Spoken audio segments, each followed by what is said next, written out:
Good morning, Mr. Norman. Good morning, everybody. Good morning, Dr. Ngubane. Yes.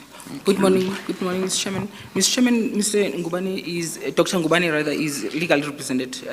I forgot to introduce him, Yes. so could you please Thank place you. yourself on record? Okay. Good morning, Mr. Chairman. Good morning. The name is Leslie Mkabela. I'm the attorney representing Dr. Ngubane. Thank you very much. Thank you. Thank you. Thank you, Mr. Chairman. The evidence of this witness is relevant to terms of reference 1.1 and 1.6. With your leave, Chair, Chairwood has had evidence dealing with, from Mr. Teki so briefly, dealing with the purging, which we are going to canvass with this witness of staff. But we will focus on just one person, that this person was quite, that this witness knew quite well. And then we are going to deal with the TNA breakfast with him, and we will deal with the appointment of Mr. Mutweneng and matters that relate to him. Thank you. If you're satisfied, may the witness then be sworn in. Before that, Chair, just before you, that will be Exhibit 20 to 24, and this witness's, Dr. Ngubane's statement appears under divider number 22.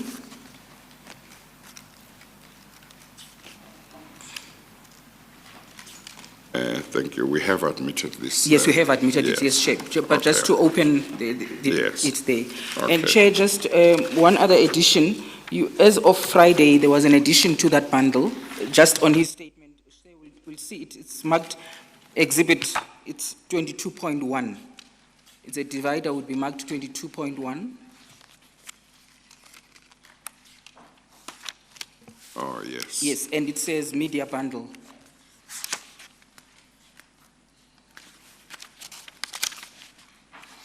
Yes. Thank you, Chair. Okay, all right. Thank you. Thank you. May the witness be sworn in. Yes, please Thank you. administer the oath of affirmation.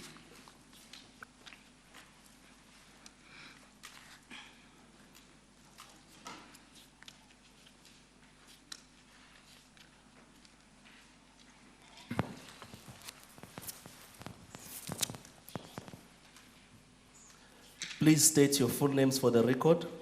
Baldwin Sipo Ngubane. Do you have any objection to taking the prescribed oath? No. Do you consider the oath to be binding on your conscience? Yes. Do you swear that the evidence you will give will be the truth, the whole truth, and nothing but the truth? If so, please raise your right hand and say, "So help me God." So help me God. Thank you. Thank you, Mr. Chairman. Dr. Ngubane, is it correct that you have submitted a statement to the Commission, and that statement appears in a bundle that is in front of you, marked 20, with a divider marked 22? I had asked that it be opened for you. It's correct. Yes. Could you just identify that statement, and if you could go to page 15 of that statement? 15. 1-5. That refers to the red numbers at the top Yes.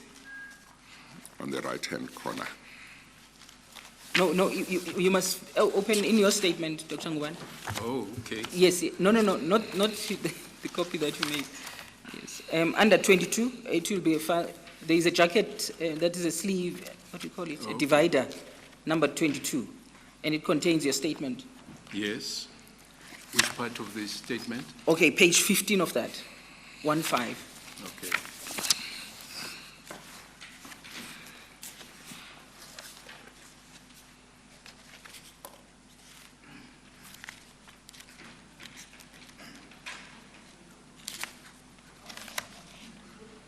Are you there?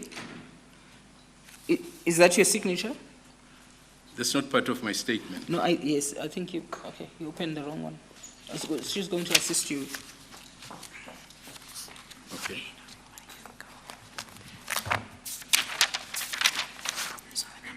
Okay. I've got it. Yes, thank you. If you could please turn to page 15, 1-5. Yes, yes. Yes, thank you. Is that your signature that appears there? That's correct. Yes. And did you sign that statement on the 27th of August 2019 in Balito? That's right. Yes, thank you. And are the contents of this statement true and correct? Sorry? Are the contents of your statement true and correct? That's it. Yes. Correct. Yes, thank you. And you made this statement to the commission voluntarily? Yes. Yes, thank you. Could you just, for the record, Dr. Ngubane, I know you have done so in Annexure BSN 001 that appears at page 16, the very next page after page 15, the one that you have, yes. And is that your CV, briefly your qualifications? That's correct. Yes. Could you just, for the record, place that on record? Okay. Just your academic qualifications, please. But that also includes the BSN 001 at page 16 also includes your 63. your careers. Yes. Okay. Yes. Could you just place that on record? Thank you. Should I read this out? Yes. Yes. Okay. Baldwin Sipo, Ben, in brackets or quotes, Dr. Ngubane started his career as a leader in the IFP, whereafter he crossed over to the ANC. He has served in the following positions. 1994, he was appointed Minister of Arts, Culture, Science and Technology in the Government of National Unity. In 1997, he was appointed as the Premier of KwaZulu-Natal. In 1999, he was reappointed Minister of Arts, Culture, Science and Technology. In 2004, he was appointed as an ambassador to Japan. May I just interrupt, Chair? I've just been advised that you are not really audible. Dr. Ngubane, could you just pull the mic closer to you? Okay. Thank you. Yes. Thank you. Should he start from the beginning if he was not Yes, audible? yes. Maybe you could I just think- tell, yes, Yeah, the Chair maybe from if the you could beginning. start from the beginning. Yes. Yes. But this is not the CV I supplied. Someone has written this CV. Yes, where is the CV that he supplied? Yes, Because well, his we- statement does say CV You know, is here. They put in their own assumptions. Yeah. Maybe it's your attorney, because the commission got it from No, the with attorney your is shaking statement. his head. He's Is shaking his his head. CV here? Because his statement does say my CV is supplied. I just want to check whether Mr. Mkabela does have a copy of his CV. Well, I would prefer that we go to my, Yes, no, that's Original not. CV. Have you got it there? Have you got it with you outside of the bundle, maybe?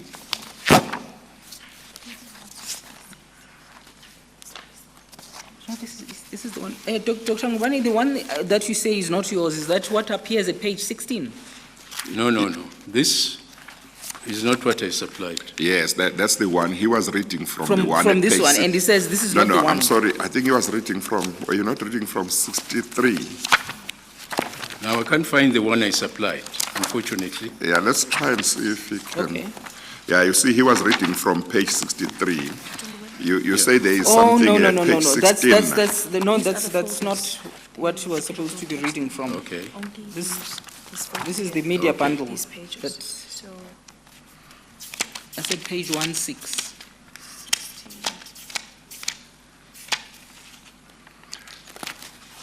Well, his statement Okay. does say, it says, I my found it full now. curriculum vitae Thank is annexed here to as annexure BSN 001. Yes. That's That's correct. supposed to Yes, be. yes.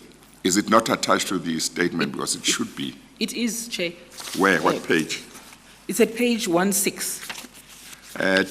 Have a look at page 16, Dr. Ngubane, and see whether that's what you are looking for. That's the one, yes. That's the one you were Chairperson. looking for. That's right, Chairperson. Okay, all right. I Yes. think read from that one rather than. Yes, thank you. Yeah, Thank you. Okay. Well, date of birth, 1941, October 22. Education and professional qualifications, matric, obtained at St. Francis College, Mariannhill, Parktown, KwaZulu-Natal. University, Bachelor of Medicine and Bachelor of Surgery, KwaZulu-Natal.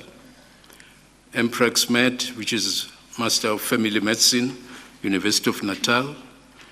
Postgraduate diplomas, Diploma in Tropical Medicine and Hygiene, WITS, Diploma in Public Health, WITS, Economic Principles, University of London, Public Service, Minister of Arts, Culture, Science and Technology, 1994 to 1996, Premier of KwaZulu-Natal, 1997 to 1999, Minister of Arts, Culture, Science and Technology, 1999 to 2004, Ambassador to Japan, 2004 to 2008, awards, Grand Cordon of the Order of the Rising Sun, bestowed by the Emperor of Japan for meritorious achievements in building up science and technology cooperation between South Africa and Japan.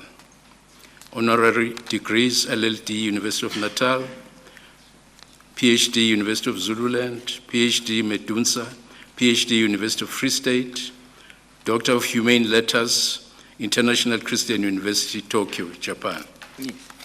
Thank you. It seems to omit two aspects which are relevant to, at least one of them which is relevant for present purposes, chairperson of the board of the SABC. Well, I presume I thought that was an important... I presume any professional training, whether it's law or medicine, qualifies you to be chairman of a board. Yes, thank you. Yes. Thank you. Thank you. Is it also correct that the matters that you deal with here in your statement are matters that relate to the period when you were the chairperson of the SABC board? No, this is just my CV. No, I mean in your statement, Dr. Ngubane. In your statement, you deal with matters that relate to your chairmanship of the SABC board. Absolutely. Yes, thank you. When were you appointed the chairperson of the SABC board? January 2010. And you served until when? March 2013. Who appointed you to the board? Parliament through the President. Yes. And who was the responsible minister for communications at that time?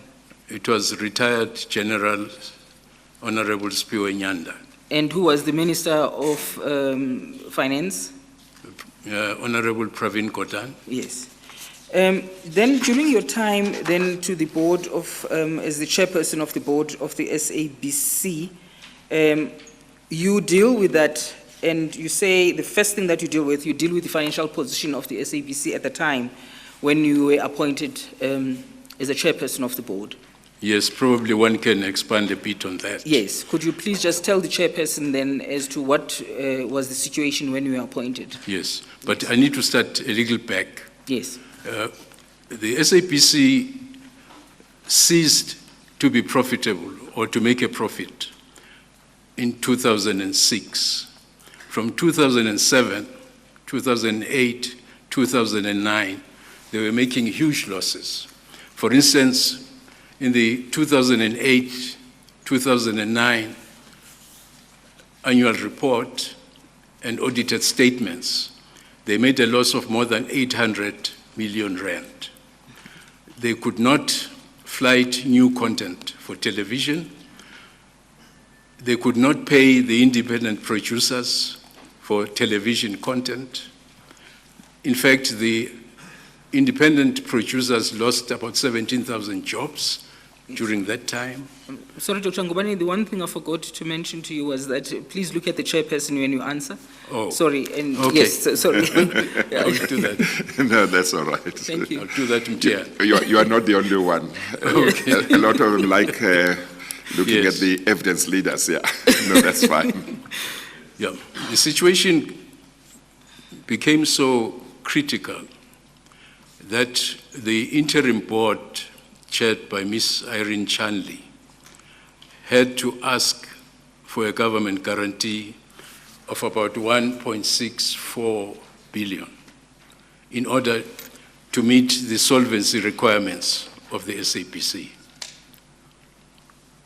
This was granted, and we then, when we came in 2010, we then had this money, 1 billion rand term loan from Nedbank to settle the huge debts that were outstanding. So we came into an organization that was technically insolvent. In our first year, 2009-2010, we had reduced the deficit of more than 800 to 465 million.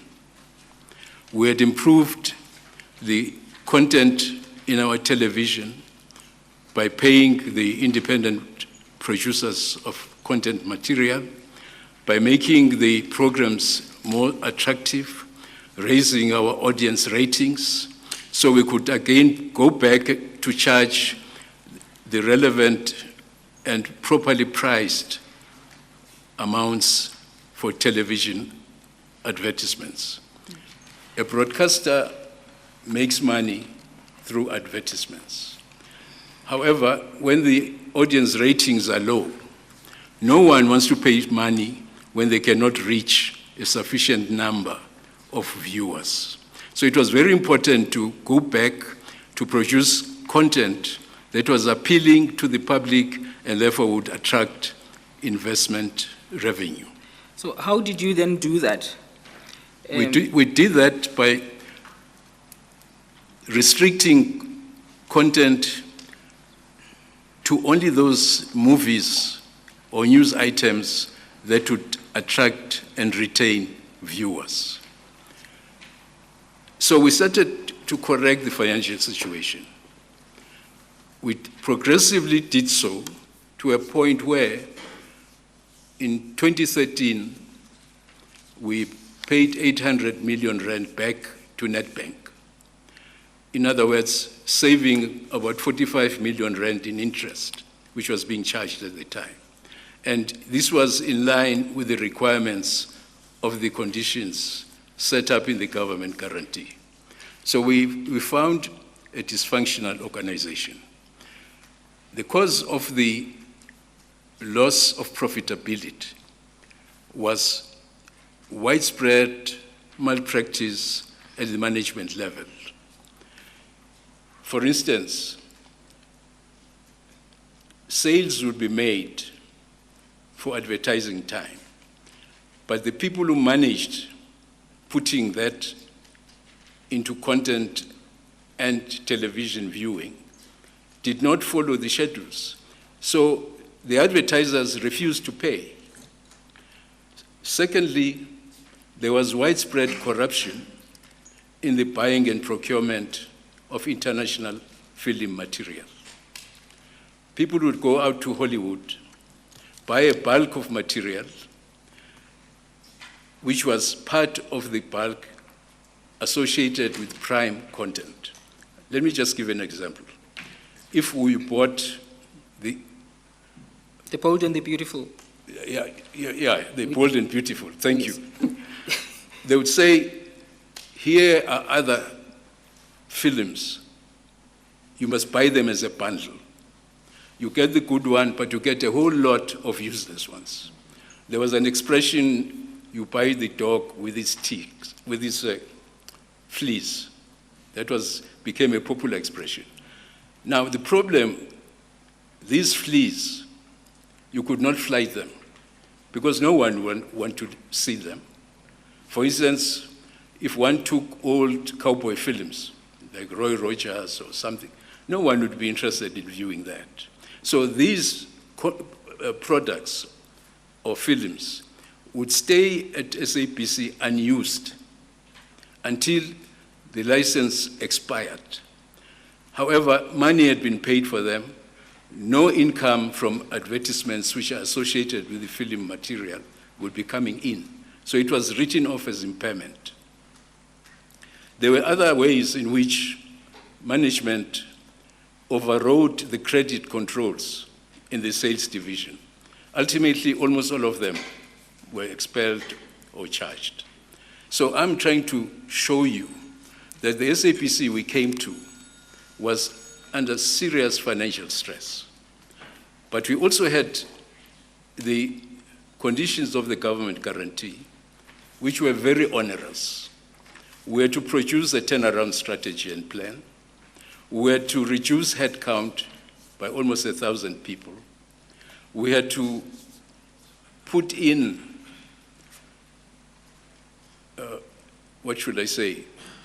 measures that reduce costs right across the, Cost-cutting measures. yes. And those are the conditions you got from the Minister of Finance? The money? The conditions that you are mentioning? Oh, yes. Yes. Yeah, that was to reduce costs across the board, Yes. reduce headcount, reduce the benefits that were going to senior management and middle management. And this cost us about 200 million. Just the issue of retention bonuses, the issue of post-retirement benefits were hugely expensive, but they applied to the senior and middle management. When we said to the minister that it was difficult to retrench people, he pointed out that the cost element is in senior and middle management. So deal with those. Forget about unionized labor, because they're not as expensive. And that's when the policy of not renewing contracts that were ending, the senior management and some middle management had 5-year contracts. So the decision by the board was, we will not renew contracts that are coming to an end. So this way, we managed to reshape the finances of the SABC. When I left in 2013, it was on an evil keel.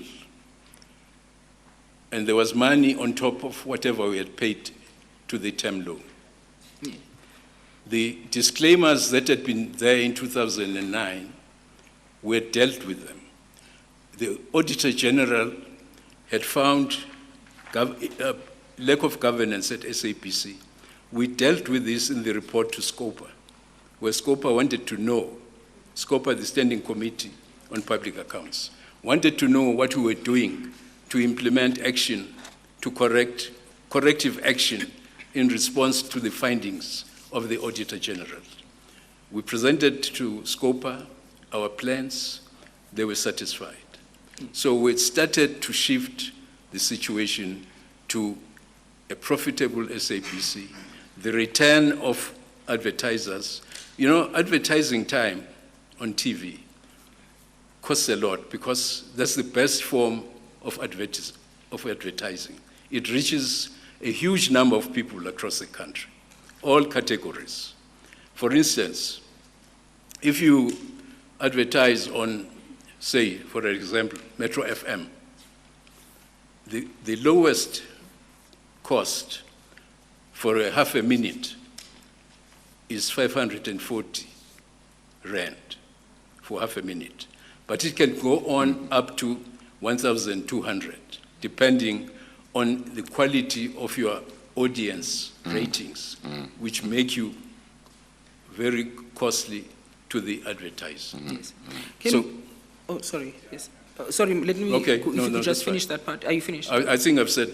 Yes. Yes, okay. All right. Thank you. Can we just deal with the one aspect that you've already mentioned, that there was a plan that then the board decided to deal with the senior management Yes. in cutting costs? Yes. Could you just tell the chairperson, other than not renewing contracts that had come to an end, Yes. what other measures related to those cost-cutting measures insofar as the employment of those persons were concerned?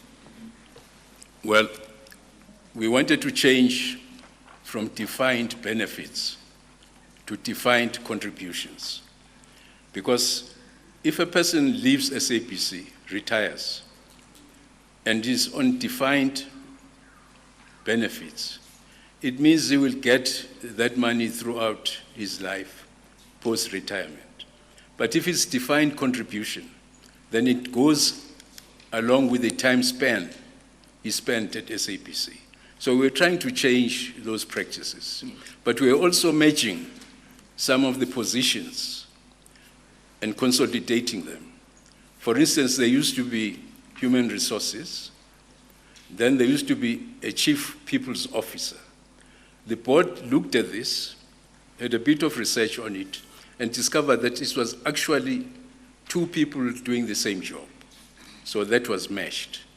And there were managers who were reporting to other managers at the same level in the organization. We eliminated that surplus expenditure. And of course, there was austerity in terms of traveling. We decided to close the international news bureaus that were opened in London, New York, etc., where we paid people in terms of foreign currency, euros and dollars. That was eliminated. Yes. We forced news section, for instance, to cut its budget of 900 million to 600 as part of the austerity measures. Yes. The allowances on petrol cards were changed because petrol cards were absolutely abused. People would go there, change their car engines, change their tires using petrol cards. We eliminated that. So there were a number of measures that fitted the austerity requirement that was in the government guarantee. I would like to just deal with a matter that relates to these measures insofar as one of the employees of the SABC is concerned. I would like to hear your comments on it. I see you make there is a document that you've attached, BSN 002, and it has his name. It was prepared, it's a presentation to Scopa, and it has the name of Mr. Tian Olifir. And the Chief Financial Officer. You knew Mr. Olifir at the time when you were the chairperson of the board? Yes, when Mr. Robbie Nicholson became acting CEO, Tian Olifir became acting financial officer. Yes. He was excellent. In fact, he was one of the members of the task team that the board asked Mr. Motsweneng to set up to deal with the findings of the Auditor General. They worked through December into the following year and produced a report that became acceptable to the Scopa. Yes. He was a very good worker. I left them at SABC, so I don't know what happened afterwards. Yes, but what I would like us to talk about, looking at the plan to make sure that contracts that have come to an end do not get renewed. In that plan that the board had, did you envisage a situation where a person would still have 5 years to go in the contract, but it would be terminated? No, that was not the policy. That was not the decision. It was contracts that were coming to a close. Yes. We would talk to the person who occupied the position, assess the performance in that position, and explain to them that because of the policy, your term is ending in 2 months or 3 months, we will not renew it. Yes. And you would not push the person to leave before that expiry of that period of 2 months? It might have happened once or so, but that was not the policy, as far as I remember. Yes. Yeah. And what would you say, because I know you deal with the purging. You say during your time there was never any purging of officials. But I would like you to look at this scenario that I'm going to put to you. According to evidence of Mr. Tegiso, who is the Chief Executive Officer dealing with human resources, he has mentioned Mr. Tian Olifir's case. And we had tendered that evidence before the chairperson, showing that he had to leave and still had 5 years to go in terms of his contract and had to be paid huge sums of monies in order to make it possible for him to leave. Well, I think that was wrong, because that was not what we had decided. Yes. So that would, if one looks at it and say that was purging, you would agree with that situation, am I correct? Well, I did not participate in that. Yes. So there might have been other reasons. I don't know. But as far as I'm concerned, if there were no other compelling reasons, that was wrong, because this should amount to fruitless and wasteful expenditure. Yes. And from what you've told the chairperson, if he was an excellent person, even if he had to leave, I'm sure there would have had to be a person replacing him, because that position of a chief financial officer cannot be left vacant. Would you agree? Oh, no, in terms of the chief financial officer, certainly. Yes. But in terms of other positions, as I said, we tried to match positions in order to save money.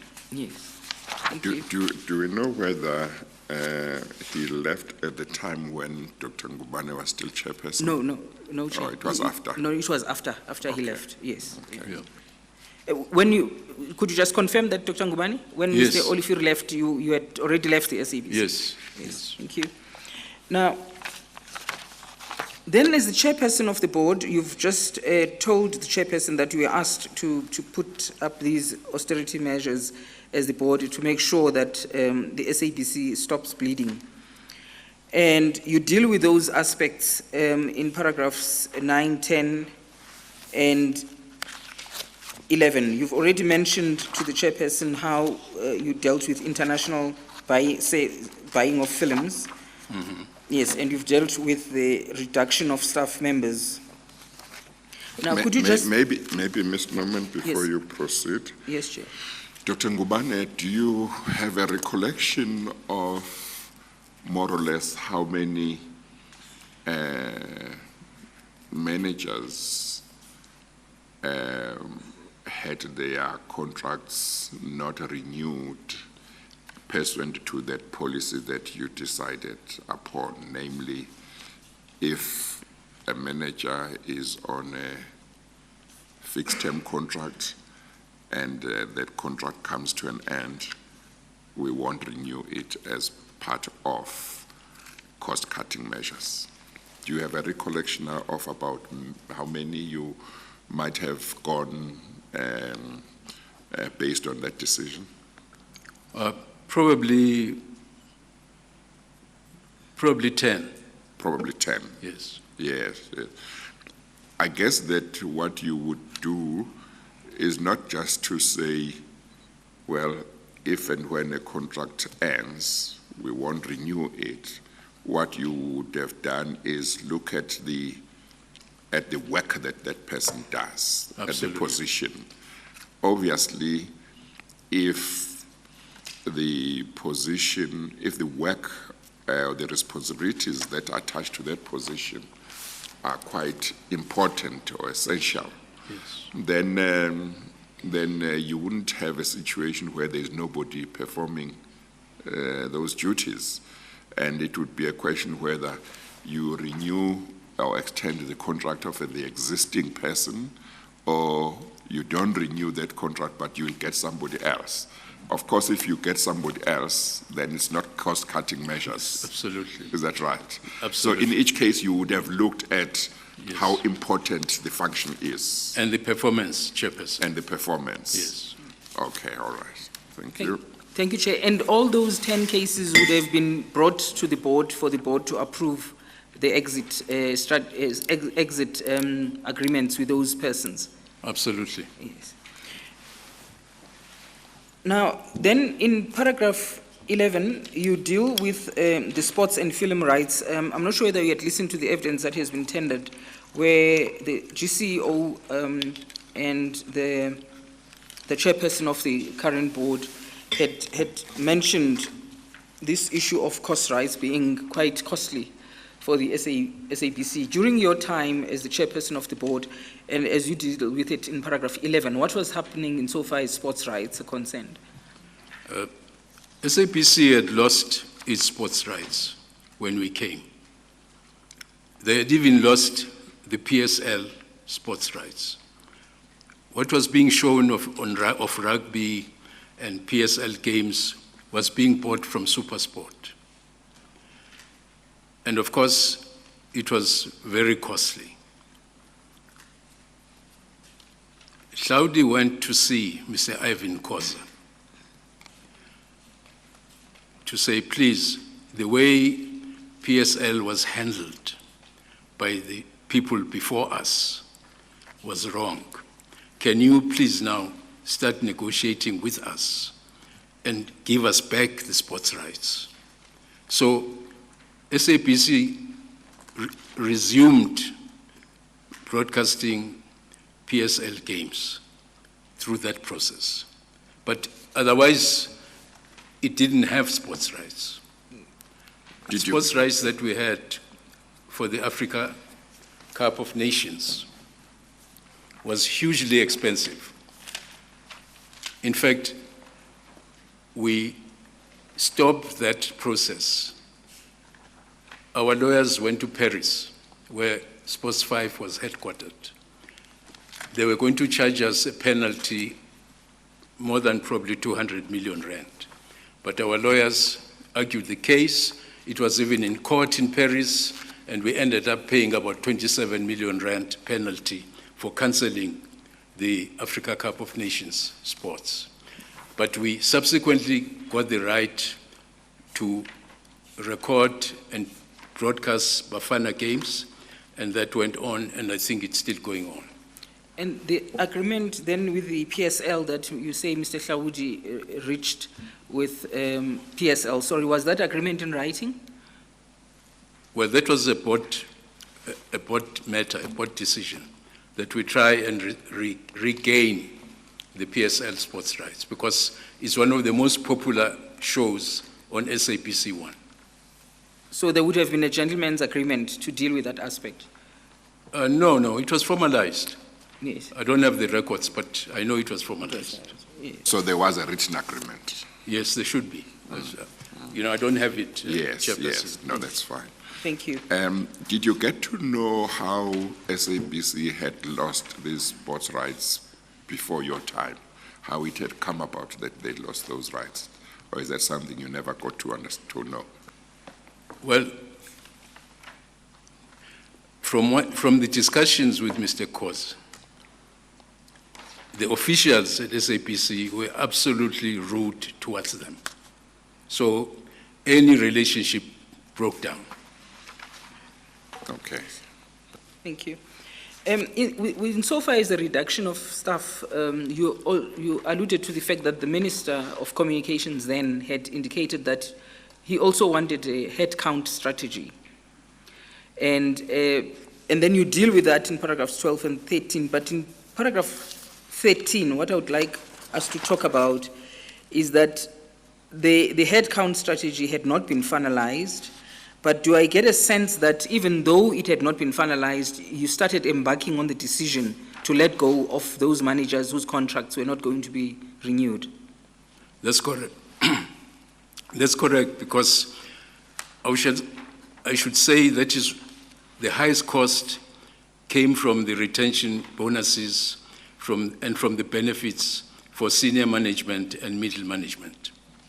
The retention bonuses, just explain to me what that is, so that I understand. Or what's I know a bonus, even though judges don't get a bonus, but is that money that an executive gets paid to give him an incentive to stay in the institution and not leave? Absolutely, Chairperson.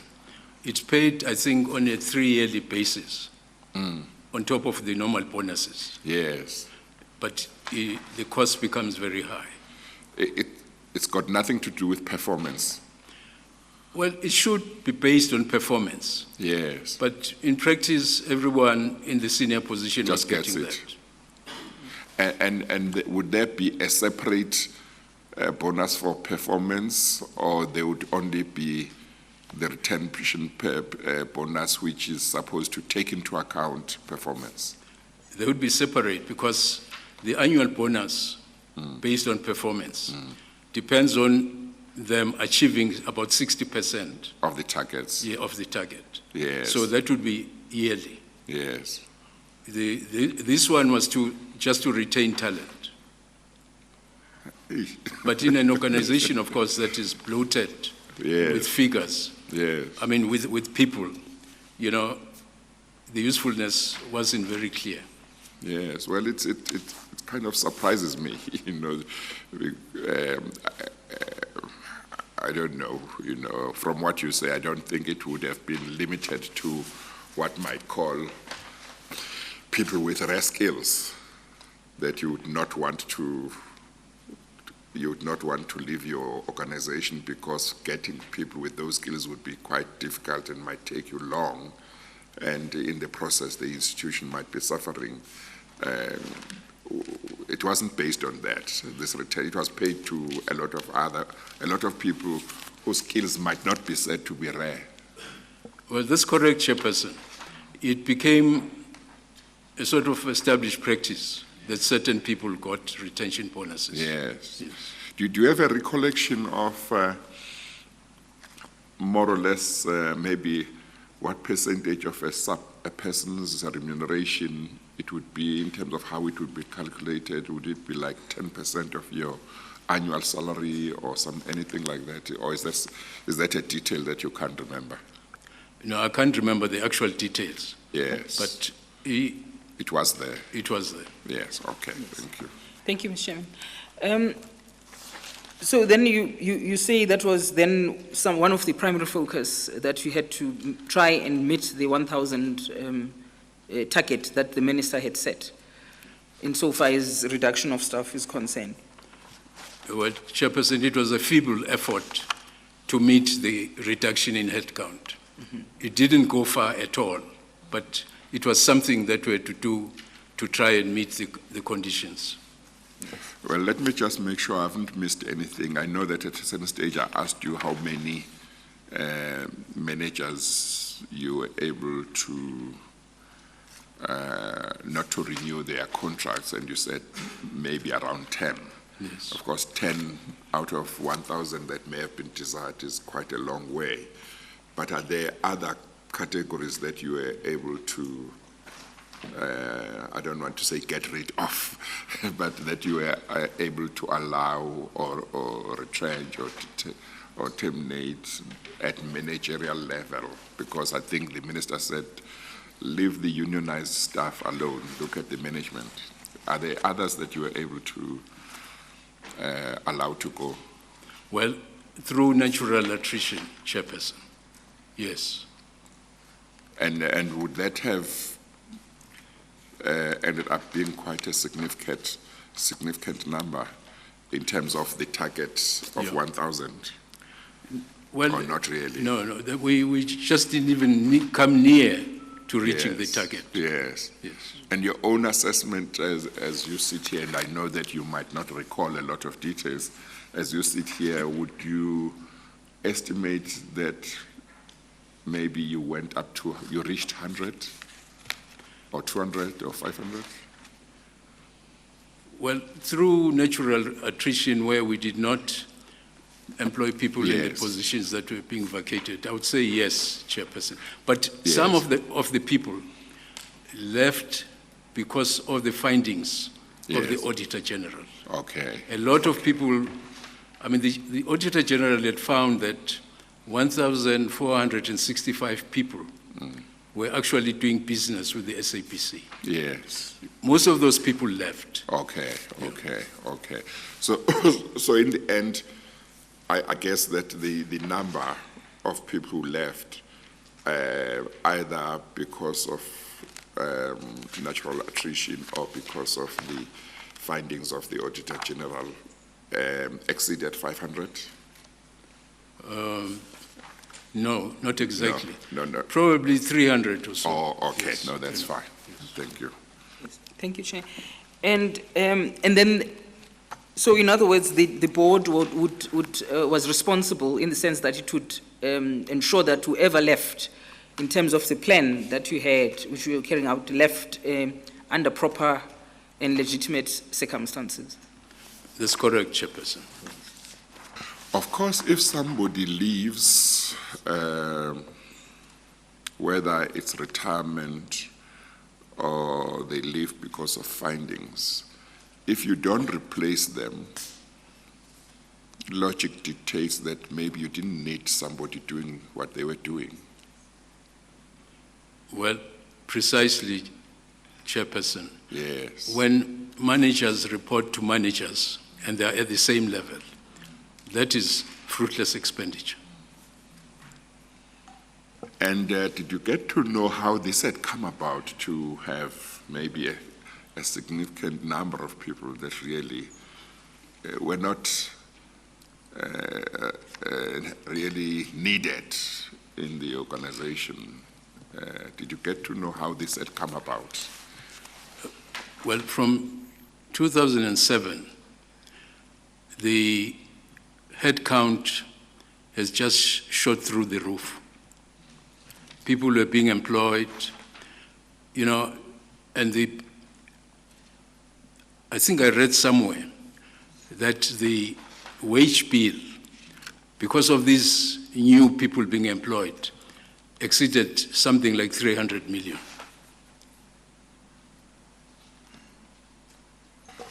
So people were being employed whose services the institution didn't really require. That's correct, Chairperson. Thank you. Thank you. Is that the, thank you, Chair. Is that the figure that you deal with in paragraph 13, where you deal with the growth in staff numbers? If you go back to your statement, Dr. Ngubane, page 4 of your statement. Sorry, which figure is that? The figure that you've just mentioned to the chairperson in response to his question. Is that the one that you've mentioned? Yes. In paragraph 13. That's correct.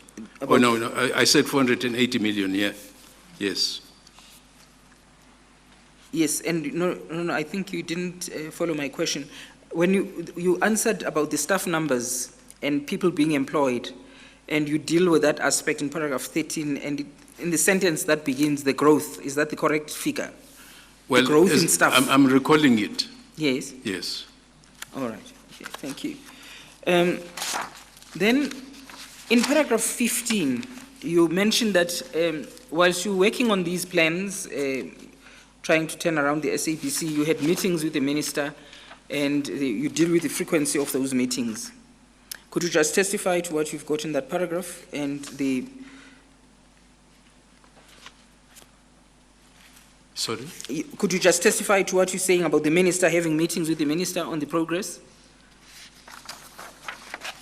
Is he on the statement? Sorry, are you on the statement, Dr. Ngubane? We had to... I think just 2 months... tell him. I'm sorry, just to direct, page 4 on top, Yes. and then paragraph 15, 1 Yes, 5. 15, yes. Yes, yes. Yes, could you just testify to that paragraph? Because you make an important statement, and I would like to ask why you make that statement, that there was no political pressure applied to you, and I would like you to talk to that. Well, Yes. I was lucky in a way because I had been in government before, and I knew most of the players in government. So it was easy to discuss on a sort of level playing ground. So I cannot say the minister, when we have discussed the issue, then force me to do something. I just want to understand the relevance of that part in your statement, that there was no political pressure applied on you. I just want to know how did it come about that you felt that when you were dealing with the meetings that you were having with the minister to Yes. deal with the progress, Yes. you felt that it was necessary for you to put in that sentence? Well, Yes. because I mentioned that the minister had said, let's look at senior and middle management. Some people could interpret that as political pressure. I was just trying to clarify All right. that. Okay, thank you. Then you say you managed to pay off the government guarantee. You've already testified in 1.5 years. Yes. Is that correct? All right. What was the term of the government guarantee? How long were you supposed to? 5 years, And you Chairperson. paid it off within Yeah. 1.5 years? Yes. Okay. And you deal with your support. And in paragraph 17, you also make another statement that my view is also that the private sector did not interfere with our work. And I would ask the same question that I asked about the other statement about no political pressure, as to why you felt there was a need to make that statement. Again, because, there was a lot of talk about outside influences on SAP decision-making.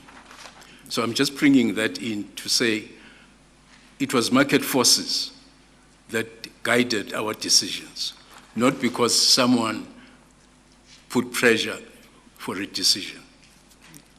You also make in that sentence that the only influence they had over us was the fact that our audience ratings had to be high for us to get advertising money. Could you just deal with that sort of influence? How does that come about from business? Because the people who buy airtime, there are organizations that buy airtime for different companies, say Lever Brothers, Kellogg's, and many other consumer materials, whether it's house cleaning, liquid.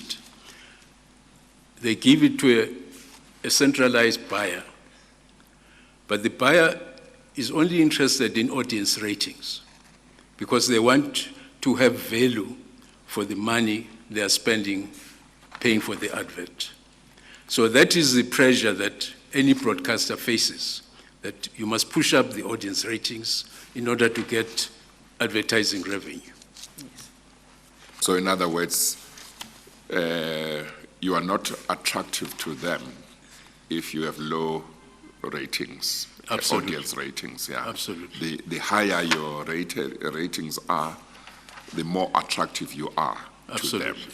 Particularly in an organization where income, 85% of income comes from advertising. It becomes a great pressure to raise your audience ratings. Thank you, Chair. And then you moved in, you have another sub-paragraph at page 5 of your statement, relationship with the members of the Gupta family. Could you just tell the chairperson about your relationship, if any, with the members of the Gupta family as you deal with it in these paragraphs 16 to 19?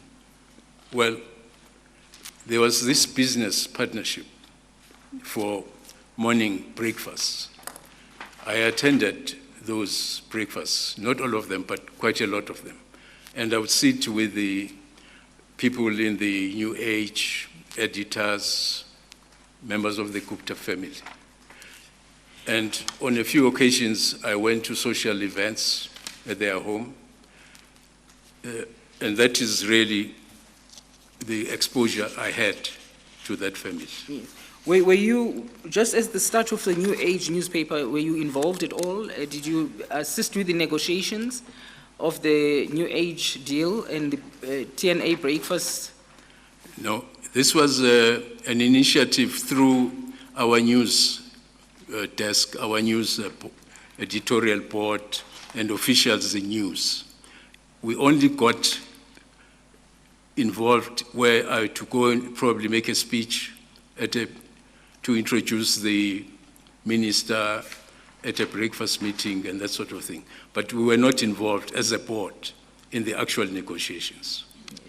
Ms. Mukobo, who was the GCEO, had testified that when she was appointed to that position, she was taken to be introduced to the Gupta family. Did that happen to you?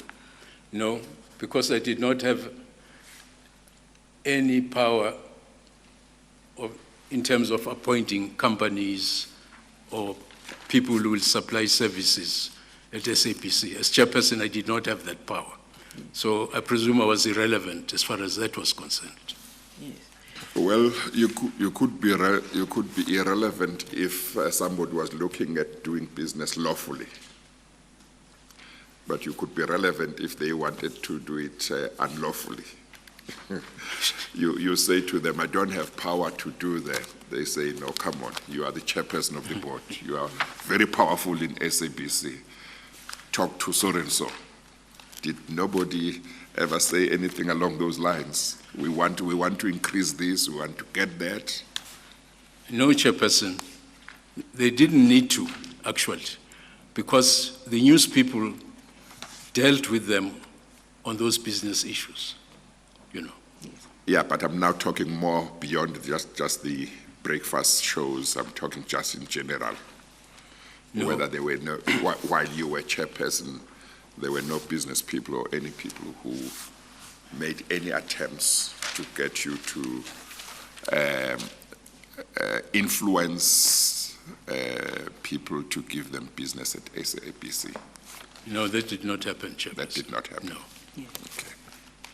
Thank you, Chair. And you say you had also visited their home socially. You did visit them socially. That's right. Yes. Who exactly invited you to these social gatherings? Well, invitations used to come through my PA. So I would get a list of invites and I say, okay, you can take this one, not take this one, and so on. Yes. And I mean, among the Gupta family members, who exactly invited you to attend these social gatherings? There would be a person who would be in charge of that particular event? Well, Nazim Hawa was in charge of TNA, and I think it was him who did the invites.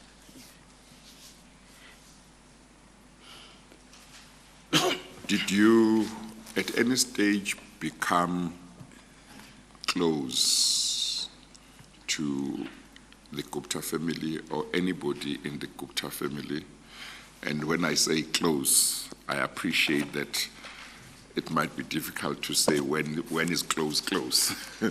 But you might be able on your own understanding to say, well, the following, over time, we did become close or we never became close. I went to one or two social events and that was it.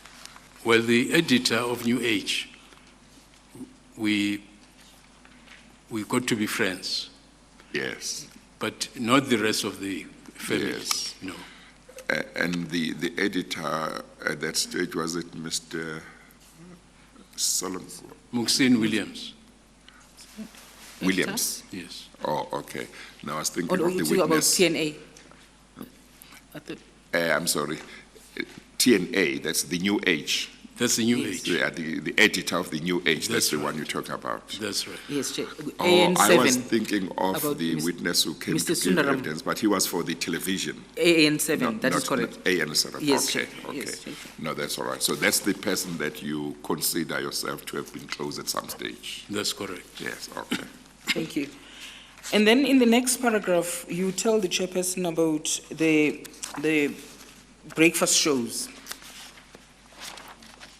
And what brought this about? And how did this relationship between the SABC and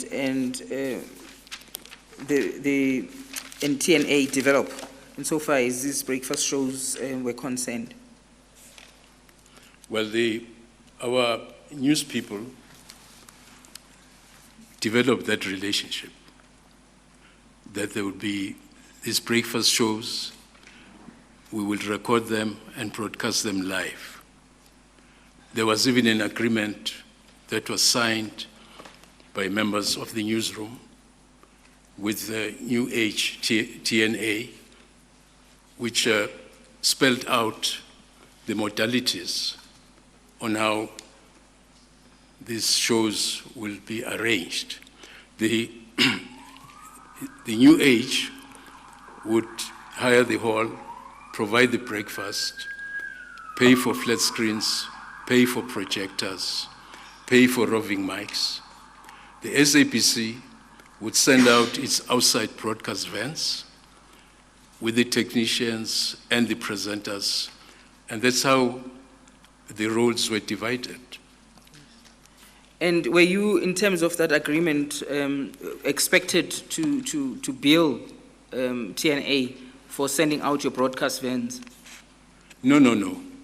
I mean, our news section was always looking for new ways of attracting audiences, of building up the audience ratings by new offerings.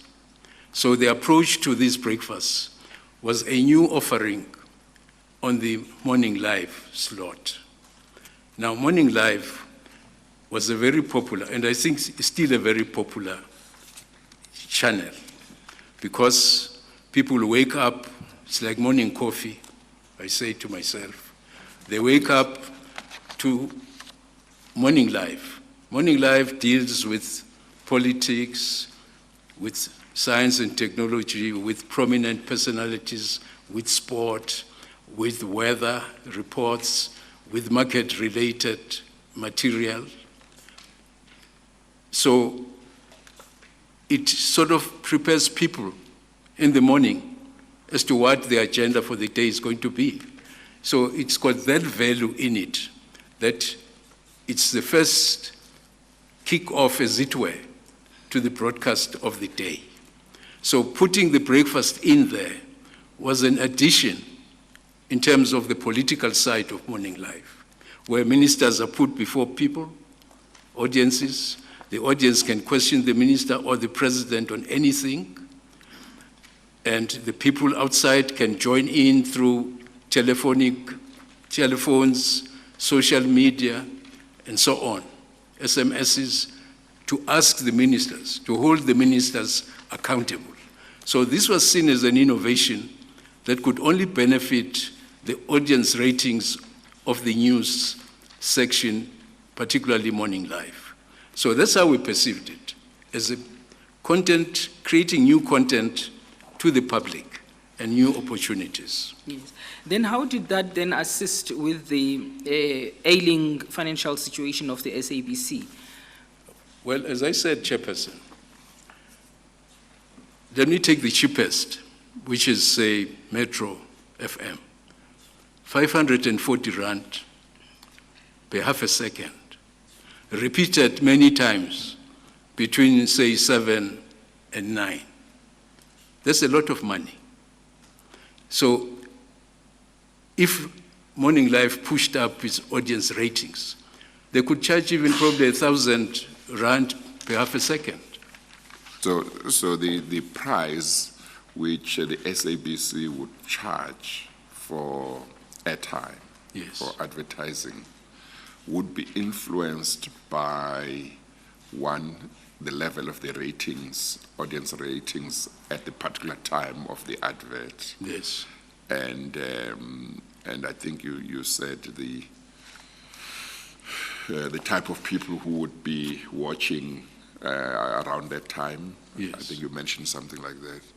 So that if the SABC knows that business A wants 1 minute at that time, but there are many others who would like that 1 minute at that time, Yes. they could say, we want more for this 1 minute, because if you don't take it, somebody else will take it. And therefore, the businesses would be prepared to pay more as well, because it's prime. Maybe I don't know if that's the term used. It's the best time, one of the best times to advertise. You're absolutely right, Chairperson. It depends on the time of day, depends on the day in the week. You know, for instance, weekends, Sunday and Saturday, the prices are quite low. Yes. But during the week, Yes. peak hour, morning, Yes. evening, Yes. sports, all Yes. those get Yes. good pricing for airtime. Well, it's just interesting to me that you say weekends the prices are low, because I would have thought that weekends is when a lot of people would be watching television, because a lot of people would not be working, unlike during the weekdays, and therefore the audience would be higher. Is that just ignorance on my part? Well, weekends, people go to church, Chairperson. And most of them go to church only in the morning. And of course, weekends is sports. So sports is the winning number for weekends. Okay. Thank you. Thank you, Chair. So you say in paragraph 23, you found that these were value-adding, these breakfast shows. Yes, Chairperson, because our sales kept on improving. So these programs were therefore adding value, because we could make money, and we improved year by year in terms of improving the finances of the SABC. Yes. So the value add there was that we could sell our airtime at higher prices and get better revenue. And weren't you, at some point at all, concerned that now the SABC had established this relationship with this particular company, which was going to, according to the agreement, to last for 3 years? And did you at all get concerns that maybe it might be seen that you had, the SABC had preferred a particular company over others, or that the relationship itself was so close that it might have a way of interfering with what is expected within the editorial policy that you shouldn't have, SABC shouldn't have partners, so as to keep its objectivity and independence? Well, you know, Chairperson, in broadcasting, it's probably different. You know, if the SABC was creating a program of its own, running it, probably then it would need to follow the supply chain requirement, advertising, calling for interviews. But when someone comes with a program and says, we think this can make you money, then there is no process of advertising that. And this is what happened with the SABC New Age partnership. The people in news thought this was a novel idea, it would work for us, and then they signed an agreement on it. So it wasn't really preferring. If say Business Day or independent newspapers came with such a proposal, and it was appealing to the people in news, I'm sure they would take it.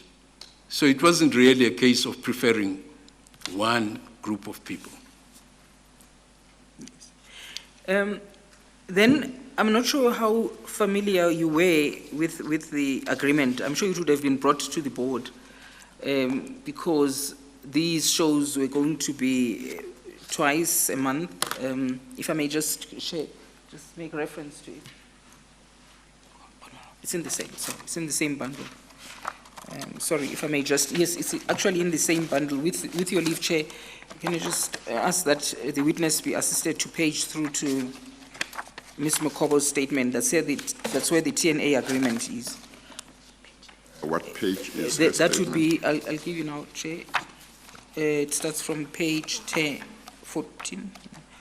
It's folder, the divider 2121, and the agreement starts from page 10.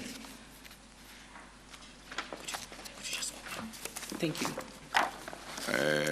Are you able to see folder or divider 21, number 21, the green one?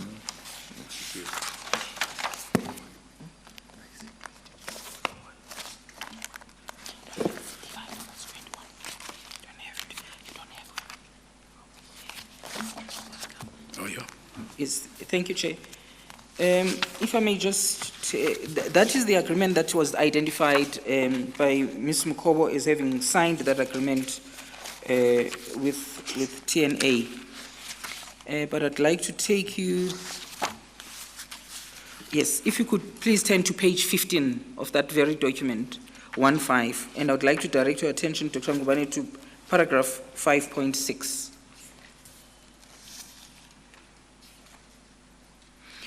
It reads, it is specifically recorded that the SABC shall broadcast 2 events per month, and the SABC shall at all times have final editorial control.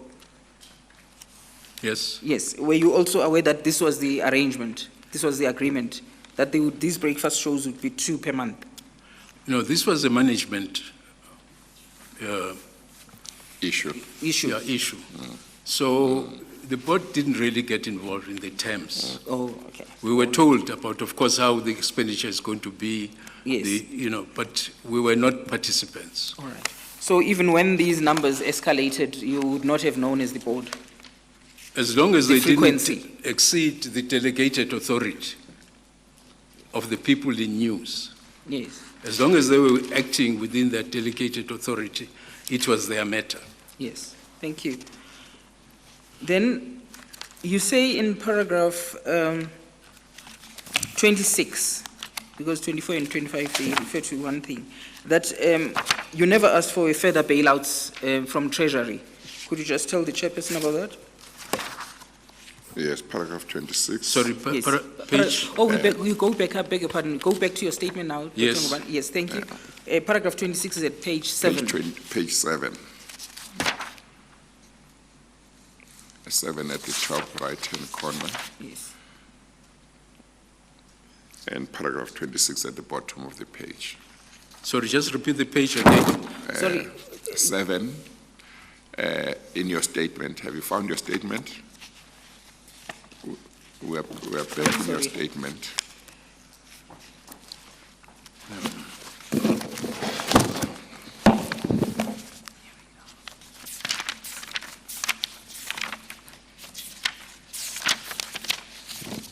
Okay.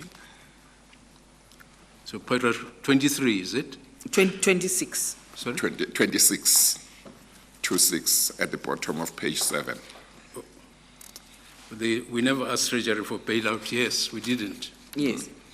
And would you say then the finances at this point had improved? Well, yes, the SABC was self-sustaining. Yes. And that was the position until you left. That was the position. It was actually we're improving all the time. Yes. Yes. Okay. Thank you. And then the purging aspect we've already mentioned, we started with it. You remember, this is where you told the chairperson about the plan not to renew contracts Yes. that had come to an end.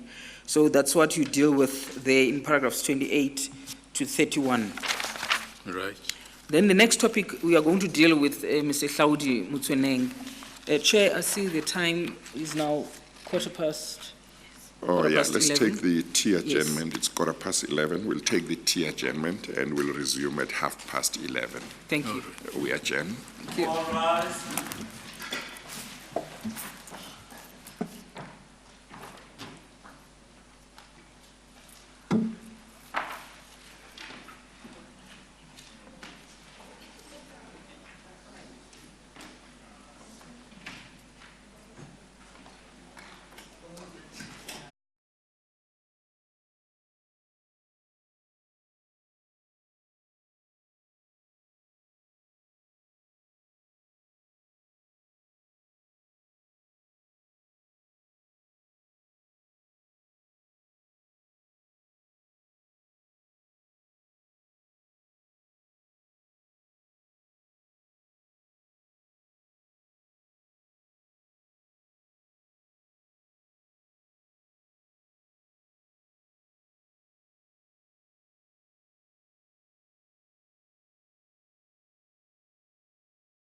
Yes, let's proceed. Thank you, Mr. Chairman.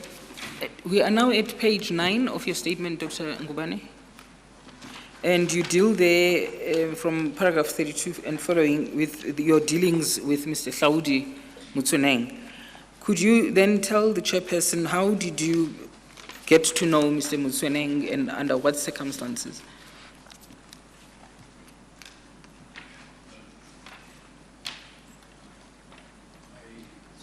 Oh, sorry, your mic is off.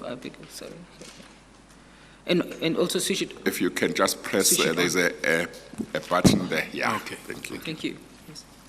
Well, Hlaudi came from Bloemfontein to the SABC, transferred there by the CEO of SABC, Mr. Mokwetli. All regional radio stations were losing money, but the Bloemfontein station, through Lesedi News, was making a profit.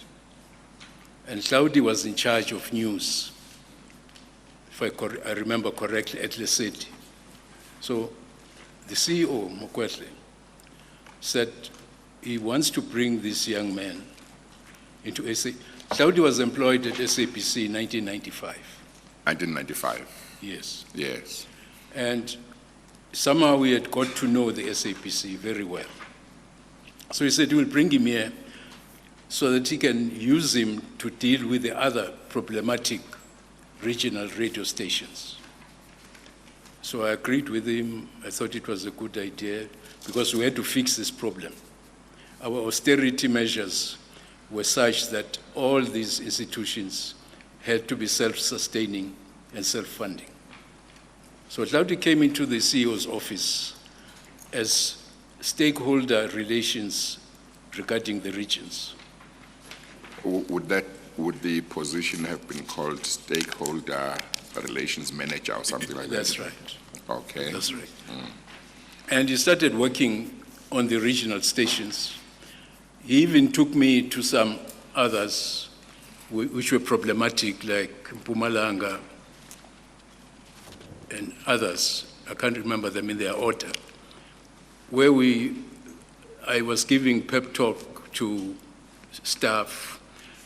I mean, he had prepared them, of course, for these visits. And we started getting people cooperating.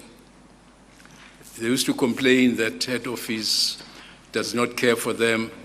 Even if they want to buy tea and milk and sugar, they must apply to head office. They're not given the authority. So we sort of managed to polish through those issues. And the morale was high, and the station started doing very well. So when the people responsible for turnaround in the CEO's office left because of money disputes, paid disputes, the CEO appointed him on the turnaround position in the CEO's office. And of course, from there, then things started happening because Hlaudi was seen as a troubleshooter. Mr. Motsoeneng. Oh, Mr. Motsoeneng, sorry. Yes. Sorry, Chairperson. Was seen as a troubleshooter. And he was very proactive, I mean, with the labor unions, with all issues that came up, he would be there, hands-on. And so when ultimately got to be elevated to group, to EXCO, let's put it that way. And that's when really he came to prominence. EXCO would be GCEO, CFO, and COO? COO, and of course the senior managers. Some senior managers as Yes. well. Yeah. Okay, all right. So, sorry, this progression then from being a stakeholder liaison to being an acting COO, how did that happen? Well, the board then decided, because, when we came, SABC management and labor unions were at real loggerheads, mainly around salaries. there was so much differential in salaries and so on. So the unions were a problem for us, particularly trying to deal with the turnaround and headcount reduction and so on. So Hlaudi was assigned to the board's communication person. He would deal with and stakeholder manager on behalf of the board, not just the GCO. And that is how he got to ultimately become an acting COO, because now a lot of assignments were being given him to deal with. Yes. And then ordinarily, who's responsible for appointing people to these executive positions in an acting capacity? Well, the CEO Yes. appointed him in his office, but we needing active service in terms of communication, in terms of dealing with issues like the Auditor General's findings, and many other aspects that were very thorny at the time. He was then appointed acting COO. Yes. Could you just tell the chairperson what skill did he bring? I mean, if you're talking about the chief operations officer, you're talking about the Auditor General's findings. Those are largely matters that would deal with the financial aspects of the organization. So what is the skill that he was bringing on board to deal with those matters? Well, the skill was people's skill. You know, Mr. Alvain, who appointed him in 1995, said that initially he had been a stringer for sports. But the way he wrote sports reports were very attractive to the listeners. And so he brought him into other aspects of SABC, like news, because he had this ability to create a story. So I would say, in short, the skills he had were people skills. And that's what we needed at that time. When he was appointed stakeholder relations manager, I think that's the position you mentioned, I guess as the first position that he held at SABC head office after being brought in from the Free State, is that right? Yes. Yes.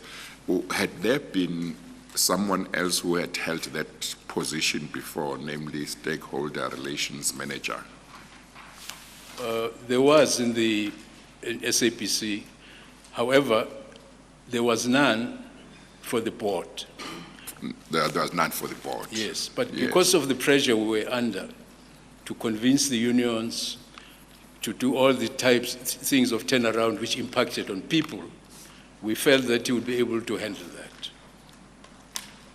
So does that mean that there were therefore two stakeholder relations managers, one who had always been there, who was doing this job on behalf of for the management, and then now another one doing it for the board?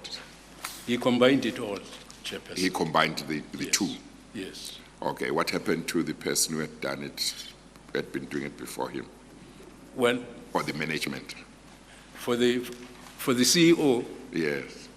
well, I presume the CEO had dismissed whoever had been there because he brought him from the Free State. Oh, so when he brought Mr. Mswaneng, the other person who didn't continue doing this job, he or she might have been given other responsibilities or whatever.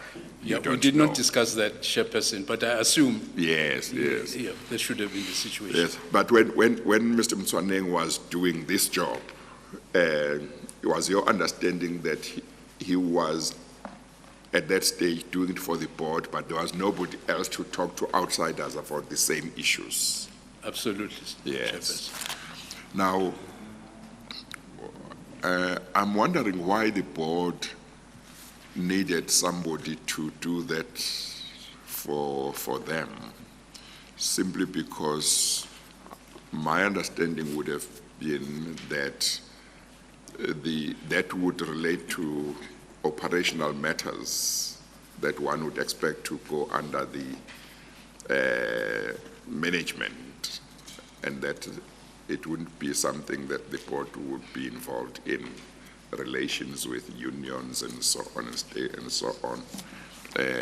Am I mistaken in that regard?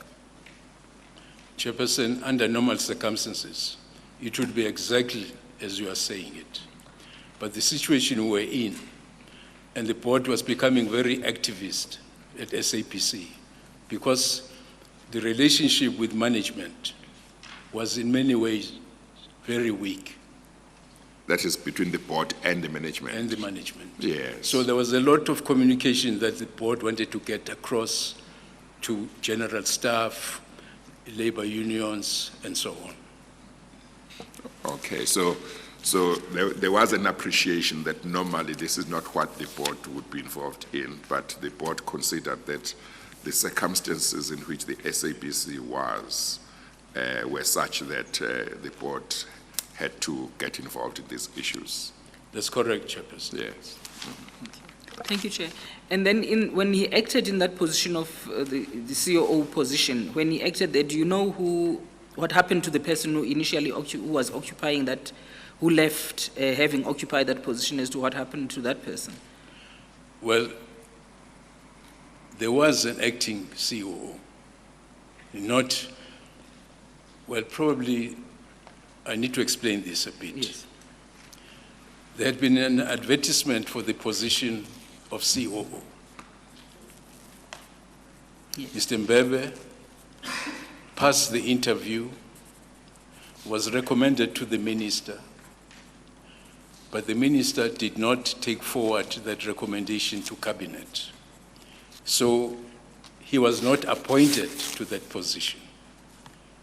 And who was the minister at the time? Mrs. Kasapuri, Ms. Kasapuri, Yes. or Dr. Kasapuri. Yes, I remember, yeah, Dr. So- Kasapuri, yeah. So Mr. Mbebe went to court to want to force the minister to recognize his appointment. Well, that did not happen. The court decided no one could fill that position until the minister and cabinet had approved the appointment of a COO. So it necessitated having people to act in that position for quite some time. Ms. Ngubane had acted for quite some time in that position. Later on, she was moved to editorial policy and other duties at SABC. And then Claudia was appointed as acting COO. Yes.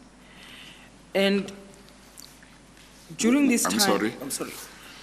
The interviews for filling in the position of COO, would they normally be conducted by the board, or would they be conducted by the GCEO, or a panel appointed by the board, or a panel appointed by the GCEO?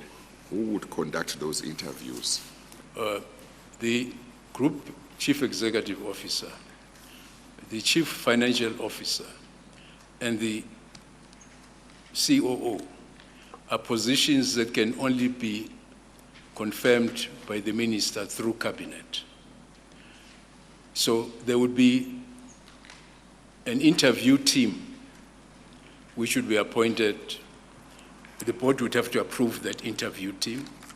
They would sit through as a panel and then make a recommendation to the board, and the board would recommend to the minister. Also, so the panel would be a panel that's approved by the board, Yes, and then that panel would make recommendations to the board, that's right. and then the board would not have appointing powers, but it would have recommending powers. It would recommend to the minister, or what would be the position? No, at that stage, later on it became what you are describing, sir. At that stage, the board would appoint Okay, yes. and then refer to the minister for concurrence. Oh, And the minister would refer to cabinet okay, for yes. final agreement. Oh, okay. So the appointment was to be made by the board, but the board, for the appointment to be effective, Yes. they needed the concurrence of the minister, That's right. and the minister would take the name to the cabinet That's and then correct. come back. That's right. Okay, all right. And now, in regard to, I think you said Mr. Mbembe, is that right? So maybe yes. He was interviewed by a panel that had been approved by the board, That's right. and the panel recommended that he be appointed, That's right. and the board approved that he be appointed. That's correct. And then the board communicated with the minister to say, here is the candidate that has been recommended by the interviewing panel. We are happy with him. We are appointing him, but we are asking you to concur. That's correct. Yes, and then the minister took long to come back, That's correct. or maybe never came back. She didn't You come can't back. remember. You So, can't remember. But for a long time, she was not coming back to the board. She didn't take it to the cabinet, so there was no comeback. And as chairperson, I would have expected that you would at some stage have approached her and say, is there a problem? And if you did, what did she say? No, that was before our time. Oh, that was before your time? Yes, right. Oh, I'm sorry, I thought it was No. during your time. So this had happened before you came in. That's right. So when you came in, there were acting people, That's right. yes, in this position. That's right. You can't remember how long the position had remained vacant, more or less. I would say probably 3 years, That's quite a long time. quite a long time. And in terms of the records of the board, you don't remember that you found anything or a correspondence that Kay had come from the minister to tell the previous board what the problem was? No, we couldn't find any such. Yes. It was just assumed that the minister had not wanted to appoint him. Yes, but when your board came in, was Dr. Matsepe Kasaburi, to whom you referred earlier, was she still the minister, or was it General Nyanda who was minister when your board came in?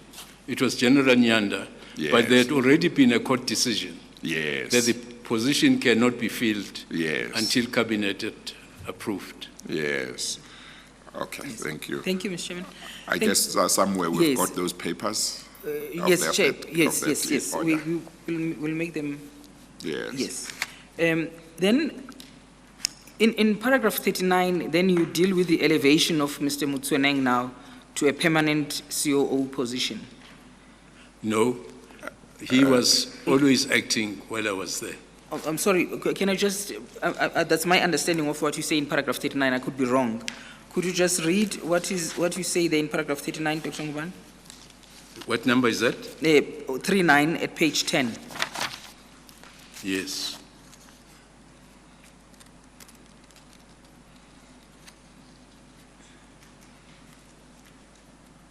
Oh, yeah, elevation to the group management position. Yes. That was in the office of the CEO that he got not, elevated. still not in this, not the COO position. No, no, no. All right. Oh, No, sorry, that my When mistake. he was put in the office of the Group Chief Executive Officer, do you remember exactly what his title or position was at that time in that office? He was just a manager for stakeholder relations. Or this position of stakeholder relations manager, which he held, which was the first position he held when he came to head office, That's correct, Chairperson. was located in the office of the Group Chief Executive Officer? That's correct, Chairperson. Okay. Thank you, Chair. Then you deal in paragraph 40 about Mr. Mutsueneng attending board meetings. And could you just tell the Chair how did that come about? Well, this happened when we had difficulty with communications. So the board decided that we needed a person who will do board communications because board decisions were not being reported correctly to the staff, to generally to people in the SABC. So we needed someone who will carry out exactly what you have said and go and convince people about it. That's how we created this position of communications person for the board. Whose responsibility was it to communicate to the staff from whatever it is that the board wanted to communicate before you embarked on deciding that Mr. Motsoeneng must fill in that space? It would have been the Group Chief Executive's office to do that. Yes. Now, when you say then that was not being done properly, what exactly do you mean? Well, we didn't have, the board felt that whatever it decided was not being communicated properly to people at SABC. And therefore you had this conflictual relationship, particularly with the unions and the general staff, that the board felt they needed direct access to the people. And then did you raise that matter with the GCO, the Group Chief Executive Officer, that, look, we are not happy with the manner in which you communicate the board's matters to the staff, and we believe that we need to have somebody else to do that? Well, Mr. Motsoeneng was already in the CEO office dealing with stakeholder relations. So it was a simple matter that he must also deal with stakeholder matters for the board. Yes. So then he got invited, then, according to what you say, he attended the board meetings at your request. Yes. What would be his role? Well, I'm sorry, maybe Sorry. before that, on the face of it, it does look strange that the board on which this GCEO, the Group Chief Executive Officer, would be serving, would not be happy with how their decisions are communicated to the staff. Maybe let's leave aside the unions for the time being, because the group Chief Executive Officer is the chief officer. He or she is in charge of the whole staff, and one expects that he is best positioned to communicate to the whole staff whatever decisions the board has taken. I don't know if you want to say anything about that, to make any comment. It does sound strange. It sounds like a vote of no confidence in the GCEO. We are absolutely correct, Chairperson. You know, there was such lack of trust that the board suspended the Group Chief Executive. That's how we left SABC. Yes. Was that still Mr. Mokwetli, or was it somebody else? It was Mr. Mokwetli. Mr. Mokwetla, yeah. So that was the one with whom the board had a lack of trust, and he ended up leaving. Yes, the CEO unfortunately fell out of favor with the board. Yes. And the board got rid of him. in Yes, short. yes. Yeah. Okay. Thank you, Chair. So it would be fair to say, and probably this is what you have said, but I just want to make sure I've got it right. Probably it would be fair to say that the board's decision to shift the responsibility of communication to Mr. Motsoeneng, even to the staff, That's right. was a result, at least in part, of the board no longer having full trust in the GCEO. Would it be correct to put it that way? Absolutely. It would be correct. Okay. Thank you. Thank you, Mr. Chairman. And then you say in paragraph 40, Dr. Ngubane, that his role at the board meetings that he would not participate because he was not a board member. He was, when I mean participation, I mean being part of the decision making. But he could give an input to the board meeting, but he could not be part of the decision making like voting. Yes. And many a times... Sorry, I think, Ms. Norman, I interrupted you earlier on. I think you were wanting to get into how he came to be asked to attend board meetings. Yes, Chair. He might or might not have Dr. Ngubane might or might not have answered, Answered but that I question. didn't Oh, understand that, yes. and then maybe that's because Thank I you. asked some questions. Yes, that is. Can that we is get correct. back to the, how did he Thank you. come to be invited to attend board meetings, Mr. Mswane? Because, well, in my view, and this is the view I convey to the board, that whoever is going to be communicating for us must know precisely what we are talking about. That's how we came to be invited to be at board meetings. So it was one, to make sure that when he communicates to stakeholders, whatever the decisions of the board, whatever decisions the board may have taken, he would have a full understanding of the context of those decisions. In order to have that, he must be present when the board is meeting. Precisely, sir, because, you know, in a situation like that, you get a lot of false information floating around the organization and exacerbating whatever problems. So that was the motivation. But also, you didn't want him to be an observer as such. You wanted him to be able to participate in discussions, but not in decision-making.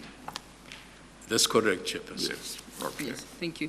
And then, just following up on the chair's question, wouldn't the company secretary do that? Because if I'm a member of staff and I hear that the board has taken a particular decision, the first person to make the inquiries to would be the company secretary. And you say, could you just confirm with me at the meeting that the board held on such and such a day, did this take place? What was the decision? Would that not have been the easiest way of controlling the situation? Well, I don't think the company secretary we had could have made any impression on the general workers, on the unions at SABC. But at least the company secretary would have communicated the decisions of the board effectively, because he or she is the one that records those decisions.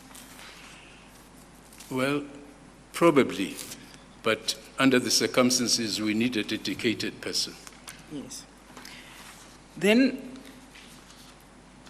could you just explain in the last paragraph of paragraph 40, the last sentence? You say he would, however, not participate in board meetings because he was not a board member. I considered his attendance necessary because I was of the view it would enable him to communicate and implement the turnaround strategy effectively. So in other words, it was not just about communication, you also expected him to implement that plan. Well, let's put it this way. Yes. In order to implement the turnaround, it was important for the board to know where the leakages of money were, who was doing what in terms of siphoning money from the SABC. It's a long story, Chairperson. It's to do with how the computers were manipulated between the sales. They used to have a landmark computer system which recorded the sales and put programs on TV, and then the SAP, which was the paying component of SABC. There was a lot of manipulation and overwriting the controls in those two sectors of administration. So he knew who was doing what. Let's put it that way. And maybe just to confirm, I think the answer you gave me about the role, Mr. Mswane's role at the board, effectively qualifies the third sentence in paragraph 40, where you say he would however not participate in board proceedings because he was not a board member. I think the answer you gave me qualifies that, because you say he would take part in the deliberation, the discussions, but not vote. That's right. So that would be participating. So there was some participation allowed to him, except voting. That's correct, Chairperson. Yes. Okay. Thank you, Chair. And then if you move on to paragraph 41 at page 11. I'm sorry, but Oh, sorry. let me go back to that, Dr. Ngubane.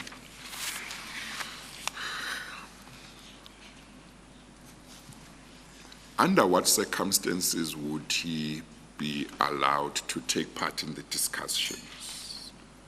Would it be if there was something that the board wanted to be explained by him or clarified by him? Or was the situation such that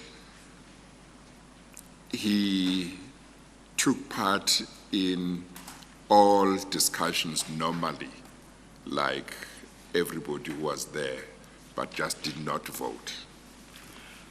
Well, it's a thin dividing line, Chairperson, because, well, let's put it this way, he could never introduce a resolution or a motion to the board. But he could say that tender that's going on, there's so and so interfering or involved. It was that sort of participation. Okay, the reason why I was thinking about it is to what extent it may have been acceptable in terms of good governance to have somebody taking part in discussions, all discussions, even if he doesn't vote, who is not a board member. That's why I was asking that question. Is that an issue that you may have applied your mind to in one way or another? Well, certainly, Chairperson. But, well, it said that the need may not justify the means. However, we were dealing with very critical issues involving people's lives. Some people needing to be charged. You know, so we needed as much information as possible. And he was, you considered that he was the person who could give that information? Absolutely. Yes. Okay. Thank you, Chair. Then at page 11, Dr. Ngubane, paragraph 41, you deal with the interactions between the unions and Mr. Mutsuneng. Yes. Could you just testify to that? Yes, I'm just describing one aspect of the work that he was doing. Yes. Could you just testify to it so that it's on record? Yes. Meaning, just talk to what you say there in paragraph 41. Yes. Yes. There was huge resistance to the turnaround because people felt threatened by the turnaround. They didn't know whether they were going to lose their jobs. You know, in any environment where there's restructuring, it becomes a threat to the workers. So the workers had to be persuaded to see that all that we were trying to do was to secure the SABC and, in fact, secure their jobs. Because as long as the SABC improved its finances, continued to work, some of the terms contained in the government guarantee, like drastic reduction in headcount, would not necessarily happen. In fact, we used to tell them, if we get it right and pay off the loan to Nedbank, then we're free from those conditions. So people had to cooperate. So this is one of the sessions where these things were being discussed. Yes. Thank you. And you say that he was taking instructions directly from the board and as well as from the GCEO at that time? At that time, the GCEO was still functioning. Oh, no. At that time, it was Mr. Nicholson who was acting CEO. Yes. And then at paragraph 43, you deal with the Auditor General's findings. You did mention slightly as to what the Auditor General had found, that there were SABC employees who were actually doing business with the SABC. And then this was a matter that was before SCOPA. Could you just briefly tell the chairperson as to what were the difficulties that at that point you had with SCOPA? Because Parliament, Auditor General says there's 1,400 employees that are doing business with the SABC. And then what action did you as a board take in order to make sure that when Parliament asks you to account as the board, you were able to deal with that? We had to segregate the categories that the Auditor General had discovered. And of course, allocate actions according to the gravity of the situation. Some people needed to be disciplined. Some people needed to be reported to the police. Some people needed to be fired outright. Some people were already on leave, suspension, but continuing to earn a lot of money. So there were many aspects to the Auditor General's finding.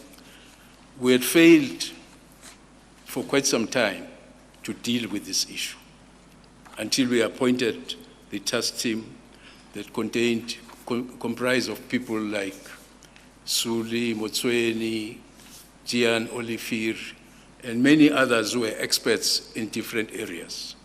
That's how we ultimately managed to deal and categorize the people and the actions that needed to be taken.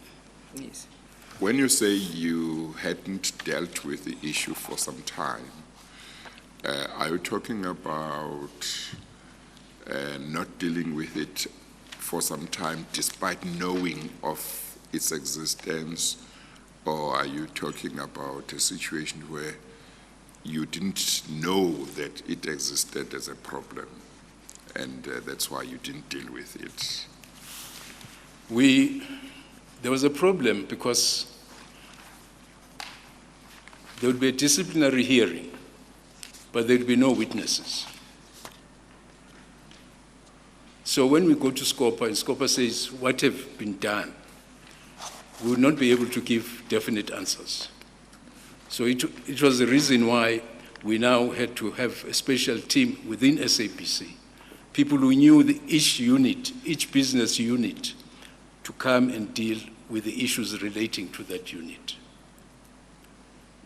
Probably, Chairperson, I could simply put it and say there was no real will among the managers to deal with the issues. So that was the problem. Yes. Because I'm just wondering why there would be any problems of witnesses in terms of people who were said to be doing business with the SABC, because, the paper trail should be there. And if they are linked to certain companies, if they were members of close corporations or directors of companies, that information is obtainable, is easily obtainable. But you say there was a problem of the lack of will on the part of senior managers to deal with this situation. That would have been an internal audit function. But the internal audit just did not do its work. That was the problem. Okay, thank you. Thank you, Chair. And then that report, according to what you state at paragraph 44, page 11, it would mean that if this report, the one that Mr. Oliver had prepared, as it appears at page 17, it's dated 20 November 2012. At page 17? Yes, that's correct. That's correct. So Yes. it would mean that the board had not satisfied SCOPA's requests for at least for a period of about 2 years. Am I correct? That's correct. Yes. Then you have dealt with the fact that Mr. Motsweni and the task team, then they worked to produce the report that you find at page 17. So that report deals with wide-ranging matters, am I correct? From staff matters to procurement issues. For instance, if I may just direct your attention to page page 32.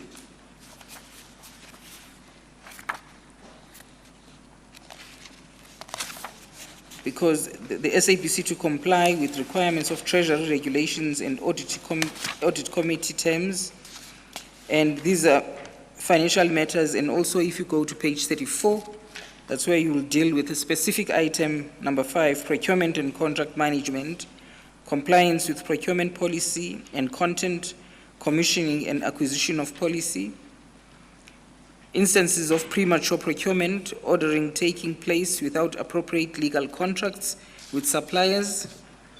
And then the other column has the procurement of content is being migrated to be in line with standard procurement policy guidelines as defined by the PFMA, practice note, Treasury practice note regulations pertaining to supply chain management, and the institution of bid adjudication and bid evaluation committee. Did you find a lot of these matters where there was total disregard of procurement processes? Most of those, Chairperson, had come from the period of 2007 to 2009. Most of those. That's what the Auditor General had discovered. Yes. And we were attempting to deal with that. Yes. And then the aspect that you've already testified to about employees doing business with the SABC, that we will find at page 35, Chair, and as item number 6, numerous employees were found to have interests in companies that could not be supported by a signed declaration of interest forms, no centralized register to track and monitor whether all employees have declared their interests. For employees, new and comprehensive declaration forms were created, extensive communications. That deals with failure to declare their interests. But most importantly is what we find at page 36, item 7, expenditure management, fruitless and wasteful expenditure. And what is that amount? Yes. What amount is that? 22,120,000. Yes.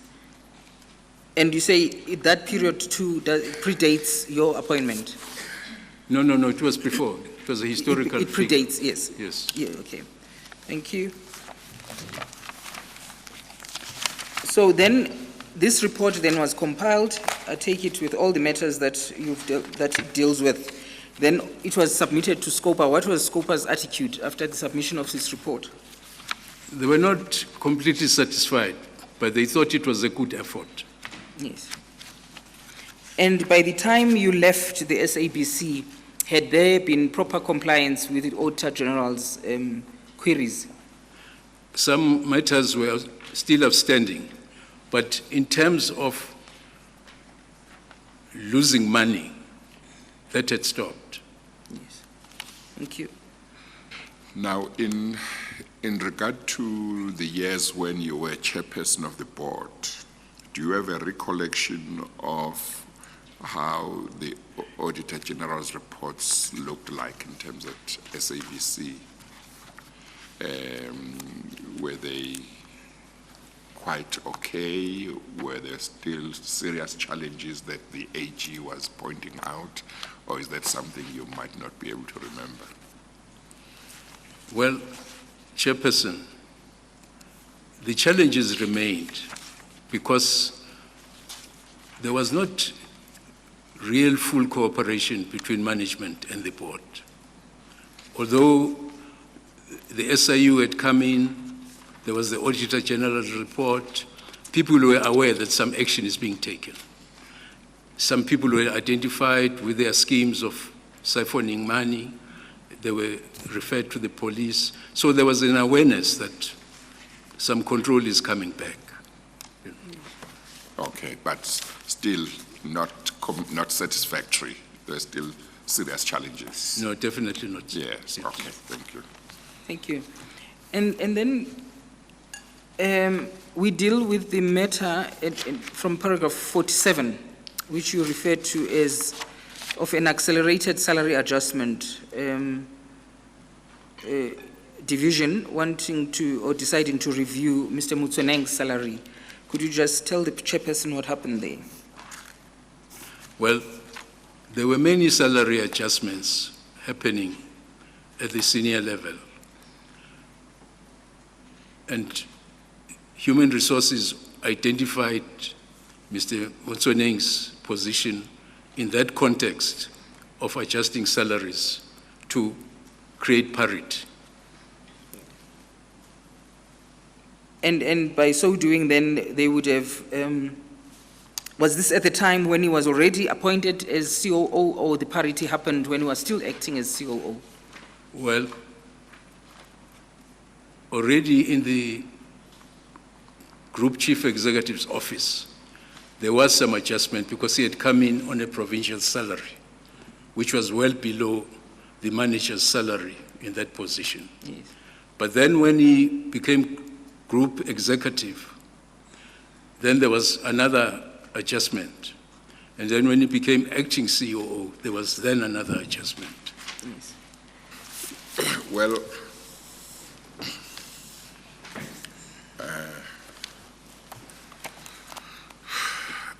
the position that he occupied as stakeholder relations manager, you have said it was a position that did exist before, although the person occupying that position would not have been representing the board, would have been representing the management, as I understand the position. Now, one would have expected that if Mr. Motsoneng came from wherever he came to occupy that position or was appointed to that position, he would earn what is the rate for somebody occupying that position. When you talk about an adjustment, the way you talk, it creates the impression in my mind, and I just want to give you a chance to clear that if that is not correct. It creates the impression that it was something special that was done, whereas I expect that there would be nothing special done.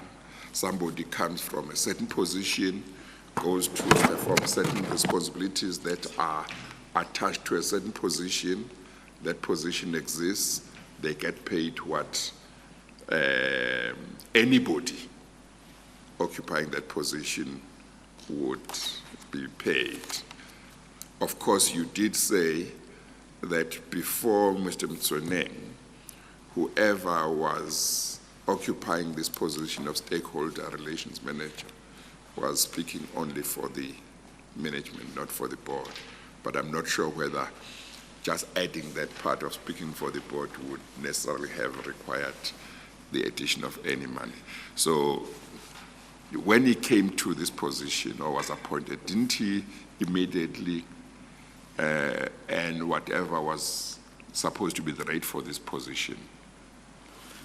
Chairperson, probably it's a matter of language. Yes. But it describes exactly how he translates from a provincial salary scale level to one at head office. Yes.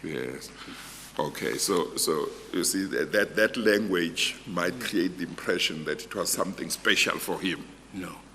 Whereas from what you are saying, if the position was simply that at the Free State he was occupying a position that was, for argument's sake, at grade 5, but as stakeholder relations manager, that position is at grade 7. That's right. Obviously must earn the rate that is applicable at grade 7. That's right. And it's got nothing to do with him as a person. It's simply that anybody occupying that position must earn that salary. You understand? I agree. I agree very much, Chairperson. That the use of the language could give a wrong impression. I agree, Chairperson.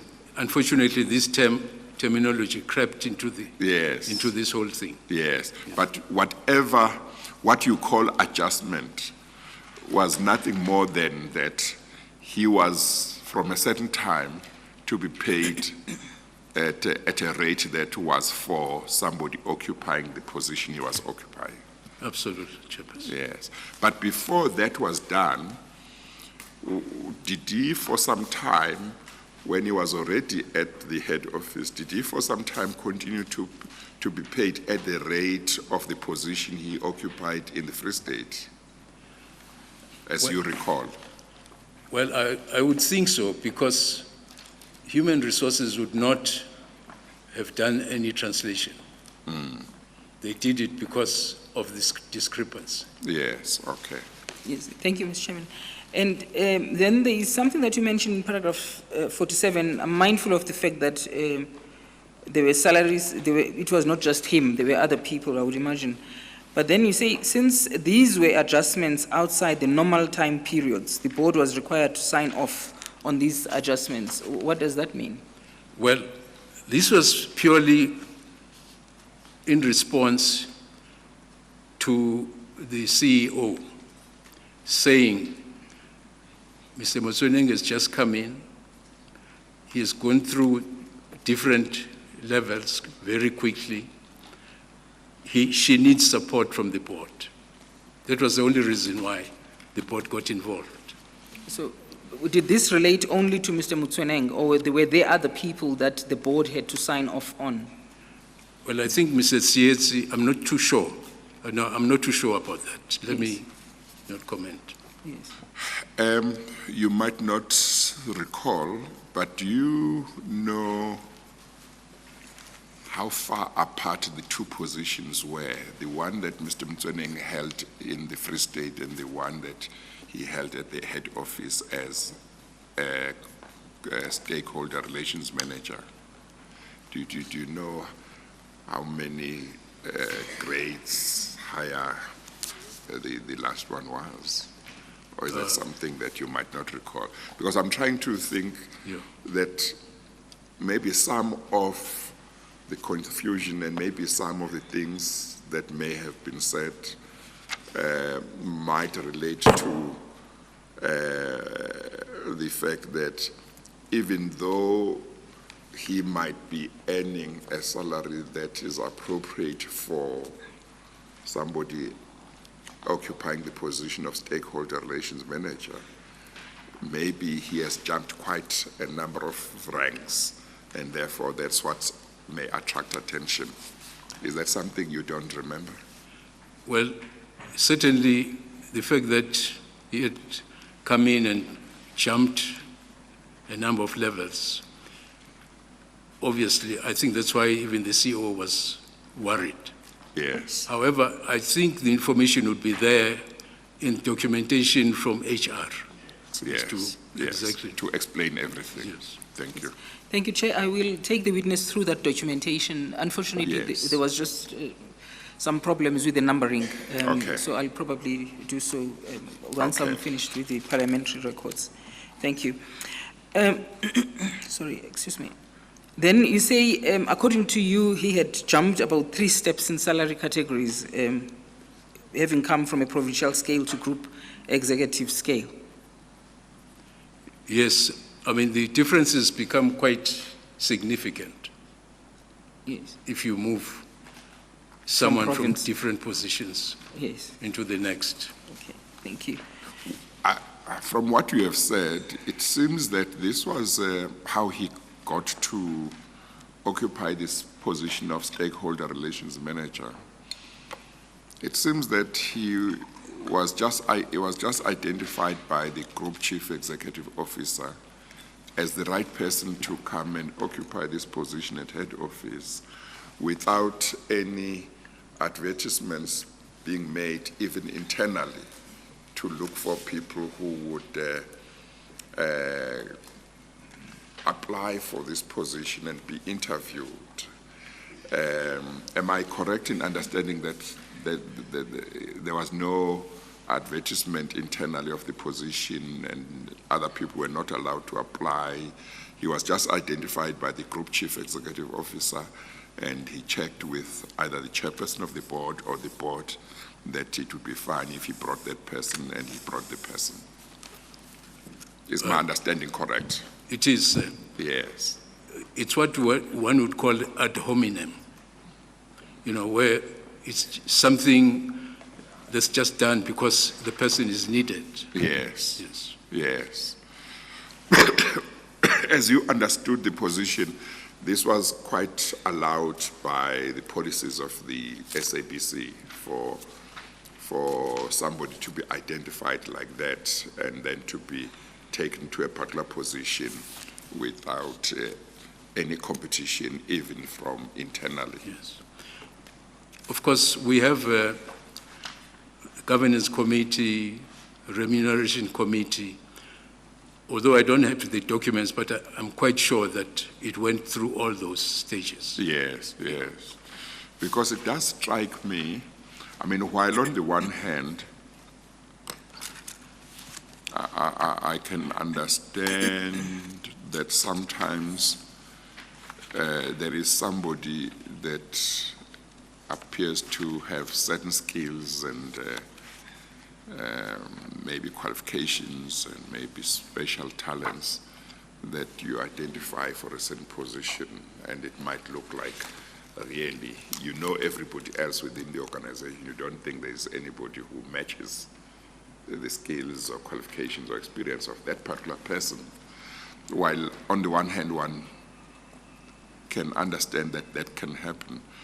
But what I'm thinking is, if that person is so good, if that person has such skills, what will you lose by advertising internally? Let him be one of the candidates, because if he is so good, he's going to beat all of them and still be the one who gets appointed. I agree, Chairperson. However, unfortunately, that did not happen that way. Yes. I think it was the pressure of the situation Yes. that made this type of selection, appropriate. Because it does, or it can, leave room for abuse of power.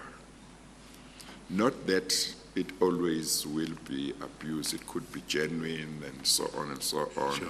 But it does leave room that if I'm in charge and I know there is a certain position and I would like to do you a favor, I could say, no, Dr. Ngubane is good for this position. I'll say he must just come here. And yet, if I didn't do things that way, I said, look, he has got good skills, but let's allow other people to apply. And I think he will emerge victorious anyway. Then it eliminates room for abuse. Of course, it may well be that there may have been good grounds of urgency to appoint and not to follow certain procedures. I'm not sure, but I'm just sharing with you what's going on in my mind as you give the evidence. No, I concede that point, Chairperson. Yes. No, thank you. Thank you, Mr. Chairman. Thank you. And then you, Dr. Ngubane, then you deal with, in paragraph 49, with an announcement that you made, announcing that Mr. Motsoeneng was going to be acting COO as from the 15th of November, 2011. Yes. Yes, thank you. And that process would have happened in the manner in which the Deputy Chief Justice has explained to you, without any advertisement, nothing. Same applies to that position. Well, so an acting position Yes, does not require an advertisement. but it's got to be announced to the staff Yes. when it happens. And then, in paragraph 50, you deal with filling of the post of Chief Operating Officer. So then Mr. Hlaudi had been acting in that position, and then there was an advert published on 15 February 2011. Could you just, I know that Parliament asked you a lot about this advert, and I will take you in due course to those relevant transcripts of Parliament where you were asked at length about the appointment and the advert that related to ultimately to the appointment of Mr. Mutsuneng. You recall that evidence that you gave before the ad hoc committee of parliament? Well, Mutsuneng was only appointed after I'd gone from SABC. No, I'm talking about the advert. The advert that there's the issue that relates to I the think- advert. I think All the- right. the question, Yes. the question would be whether, at the time that the advertisement for the position was made or published, whether you were still chairperson for the Yes, I was position of still COO. chairperson. You were still chairperson. chairperson. Yeah, okay. Thank you. Thank you, Chair. Do you recall, Dr. Ngubane, what were the requirements on that advert for a person who would qualify for the position of COO? Well, I don't have the advert in front of me, but I do know that Yes, I'm sorry. Let's see if we can find it. If have it is in the, yeah, it will We be have it, much Chair. more easier. The only challenge is that the pages, if you are going to be able to follow, the pages are just, There is a problem with the page numbers. pagination, it's Oh, bad. is that Actually, so? it affects my notes because now I've asked. Well, if you, there might be a problem like that. If you are able to read The advert. the contents of the advert or the relevant parts and show the advert to Dr. Ngubane, even if there's a problem with the page, just so that he sees it, that would be fine. Okay, thank you. If you could just bear with me. Maybe before you do that, let me ask this question. As I understand it, when it came to the Group Chief Executive Officer, the CFO, and the COO, I think you said that those appointments would come to the board. yes. So you did say that in regard to the COO, the board would need the concurrence of the minister, and the minister would take the name to the board. I take it that would be the same process for all the three positions. That's correct. Yes. So since those three positions would be filled by the board, I take it that it would be the board that would decide on what the requirements would be for any one of those positions whenever they were vacant. In other words, they would say, okay, if we are going to advertise for the position of Group Chief Executive Officer, what are we going to look for? What are the essential requirements? What are the recommended, I'm not sure whether it's correct to say recommended requirements, but what skills or qualifications would we regard as ones that would be good but are not essential for the person that will appoint to have? Am I correct that it would be the board that would look at that? That's true. So that when the advert goes out, it must have been approved by the board to say it reflects what we are looking for. That's correct, Chairperson. That's correct. Okay, thank you. Thank you, Mr. Chairman. Mr. Chairman, may I beg leave to hand up the reference bundle, which is marked Exhibit CC32. I've already opened the place where the advert is, Mr. Chairman. Okay, all Yes, right. thank you, and I've asked that the witness be given a copy. Okay. Yeah, thank you.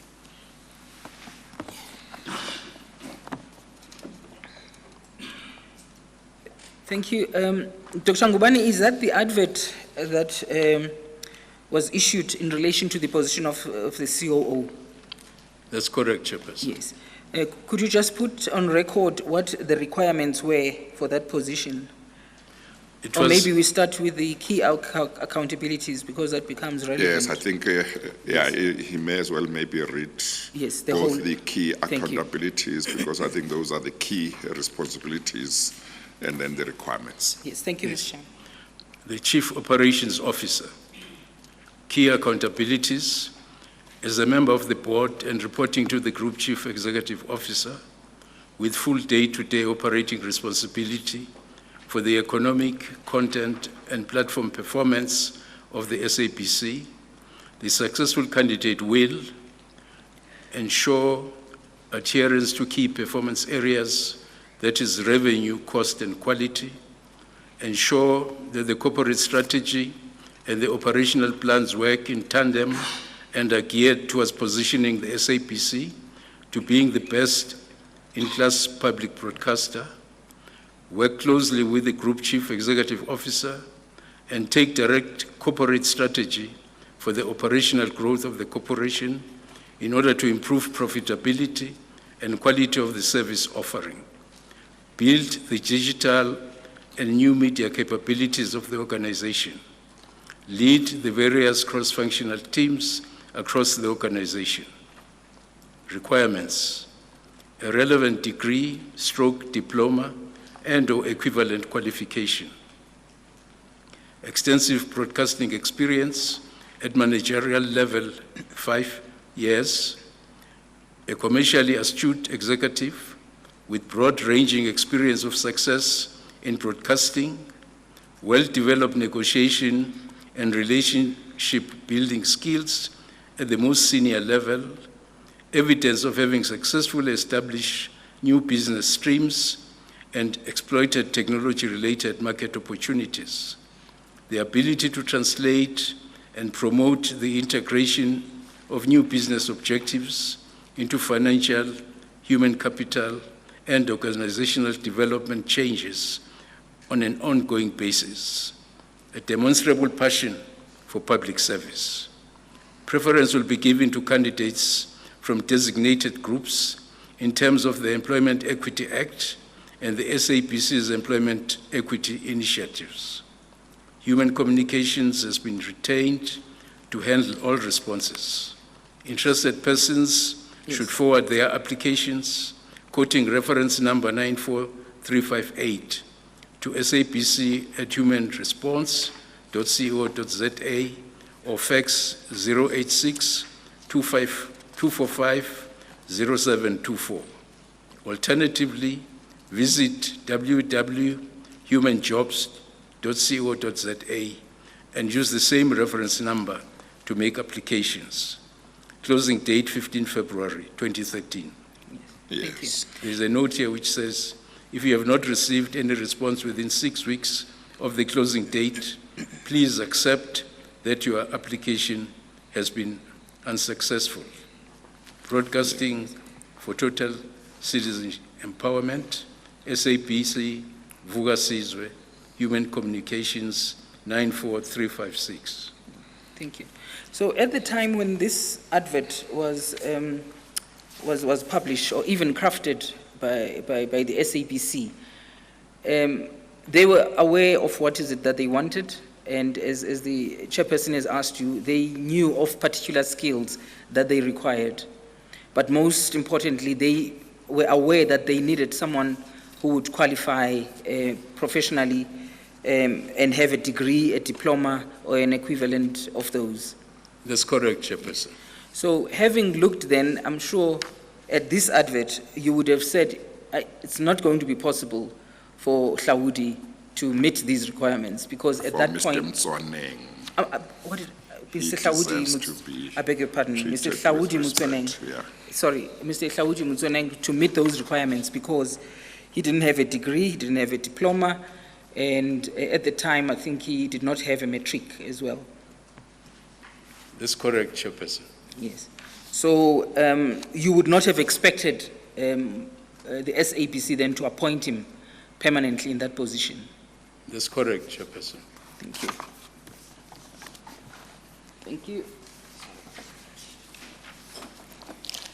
And maybe just dealing with that issue, maybe I could just deal with what you also dealt with that issue before Parliament. And may I just find out, because there is a point where Parliament asked in relation to an advert. And Chair, I had placed before, next to the witness, another bundle, if I may beg your leave, to have a look at Exhibit CC29. Sorry. Or should she help you? CC29. Exhibit 29, is Yeah, it? that's correct. Oh, CC okay. 29, yes. Thank you, Chair. I have asked the registrar to place it. It's also there. No, it's there. She hasn't, No, he no, no. hasn't given it It is to here, me. Chair. I placed it on on his desk. I beg your pardon. 29. No, no, no. It's the one marked. It's the one marked parliamentary transcripts. Look at the evidence leader and listen to her. I did place those. But You're busy showing her, but showing him, but he's looking elsewhere. thank you, Chair. May I refer, Chair, to page 162 in red. It's page 162 in the right-hand corner in red. Well, shouldn't you first tell us the divider? What Oh, I divider beg your number? pardon. Oh, yes, you're quite right, Chair. It's divider number 5. Divider number 5. Yes. Okay, that's a pink one. And yes, and then if you could just turn to page 162.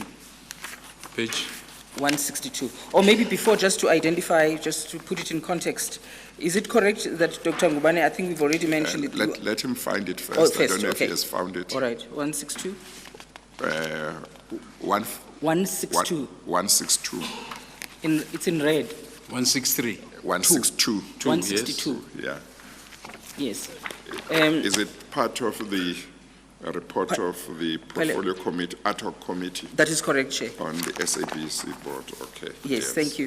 Is it correct that you testified before the committee on the 13th of January 2017?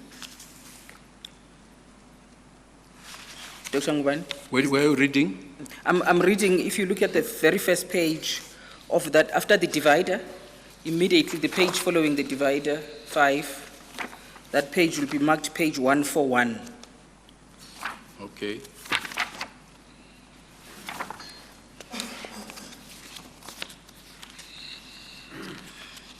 Oh, yes. Thank right. you. That page is, there's Parliament of the That's the Republic cover of page for the 141. report of the ad hoc Yes. committee on the SABC Board of Inquiry. Can you find that page on 141? 141. Yes. That's correct. Yes, you. okay. And Then then she would like you to go to page 162. Yes, 162. Yes. yes. On the red numbers at the right-hand corner. Yes, at the thank you. top. You are asked a question there, Dr. Ngubane, at page 162, along, Mr.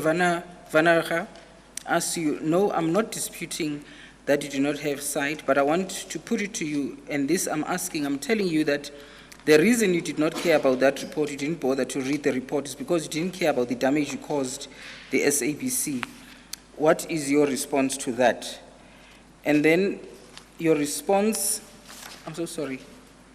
I apologize, Chair, because the part about the advert is actually on the next page.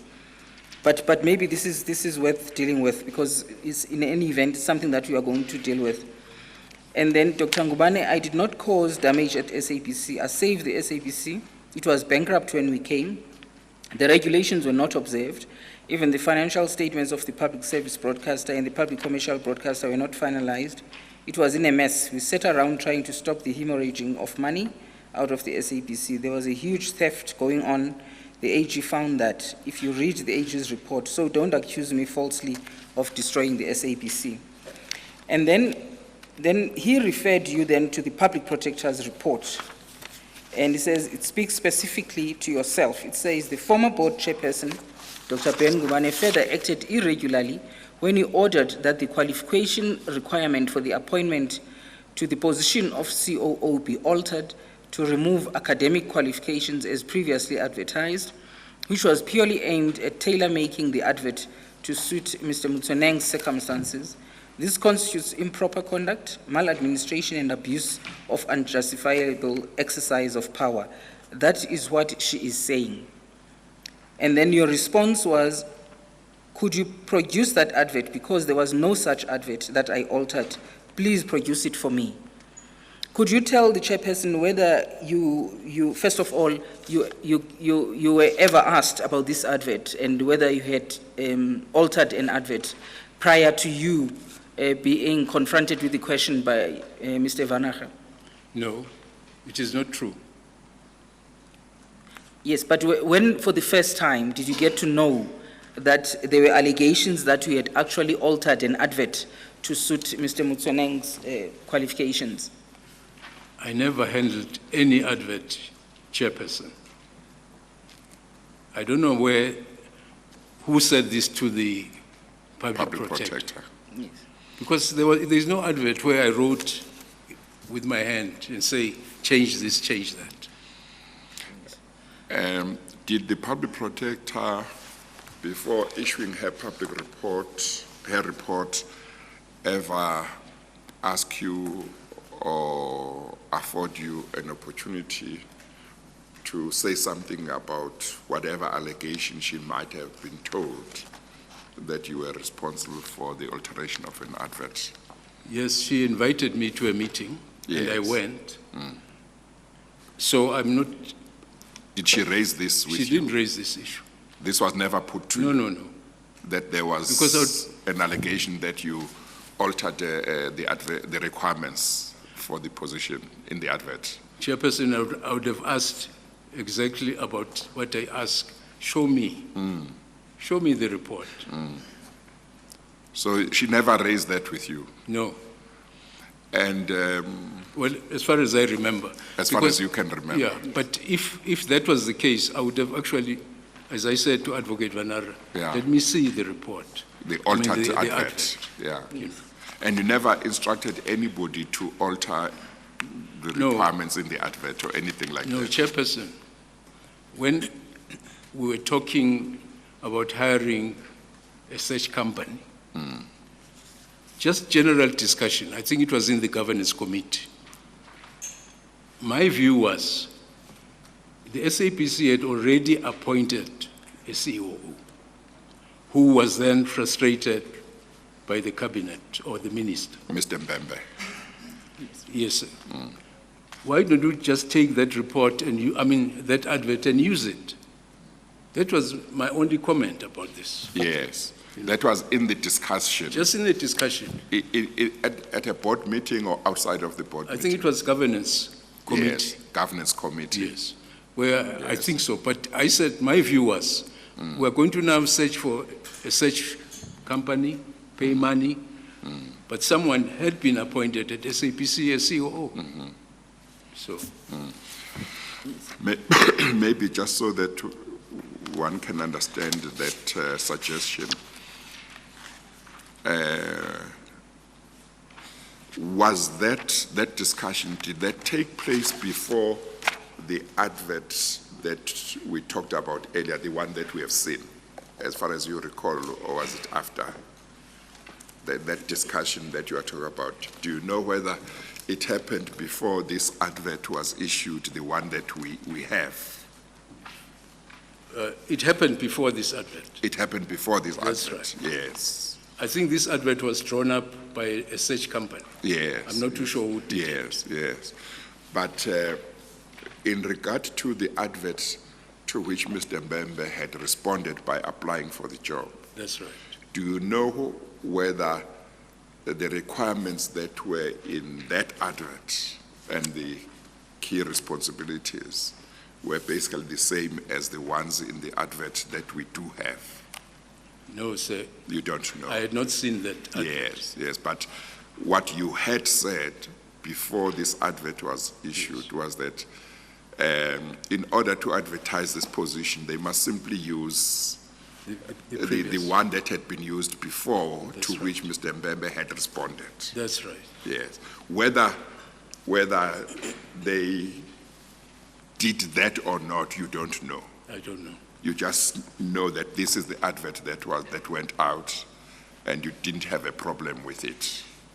I mean, the previous board had never had a problem with the advert Yes. that Mr. Mbembe used. Okay, thank you, you. Chair. Chair, I'm going to have to, so that you don't lose this point that we're making about the advert, and just direct the witness to what the public protector in her report says.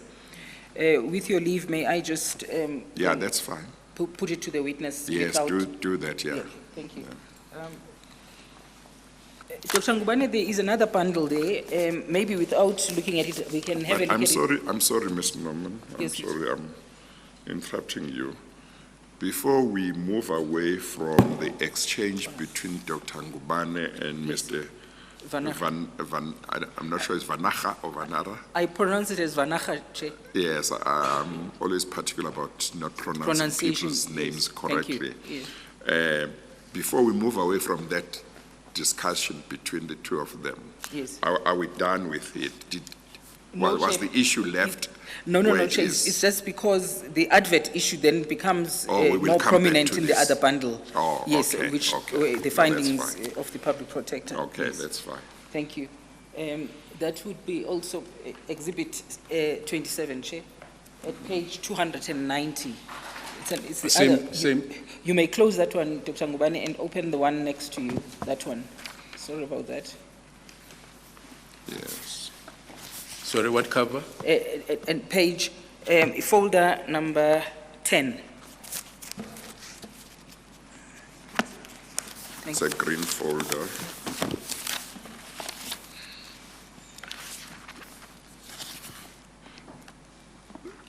This is the Public Protector's report entitled When Governance and Ethics Fail. As he found it, have you Have you found found it, Dr. Ngubane? divider number 10?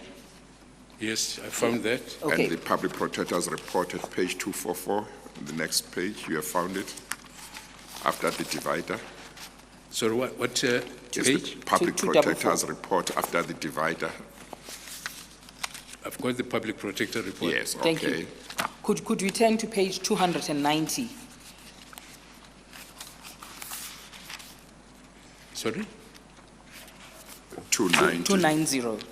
290. 290. Oh, okay, sorry, Oh, sorry. I looked down here. All right. Thank you. 294. That is correct. 290, sorry. 290. 290. Sorry. The, Okay, could you just? Have you found page 290 at the top? yes, Yes, okay. She will ask a question on that page. Yes. Thank you, Mr. Chairman. This is the Public Protector's report, and this is what she says. First of all, maybe we should start with appointment as Group Executive Stakeholder Relations and Regions of the SABC. 6.1.2.1, Mr. Mutsuneng was appointed as Executive Stakeholder Relations and Regions SABC Scale 115 and a total package CTC of 1,461,539 rand. This fixed term contract was for a period of 5 years, commencing on 1 April 2011, and was signed by both Mr. Nicholson and Mr. Mutsuneng on 1 April 2011. Mr. Nicholson, again inexplicably, omitted to insert the year on the date, while the handwriting is similar on the contract where both signatures were appended. Again, although this raises questions of authenticity, the matter was not pursued during the investigation. 6.1.3, appointment as acting COO, SABC. Advertisement of COO's position. 6.1.3.1, according to a copy of the advertisement received from Spencer Stewart, the SABC's recruitment agency, the agency placed an advertisement on behalf of the SABC in the Sunday Times and City Press on 9 July 2006 for the filling of the vacant position of COO, which became vacant in 2005/2006.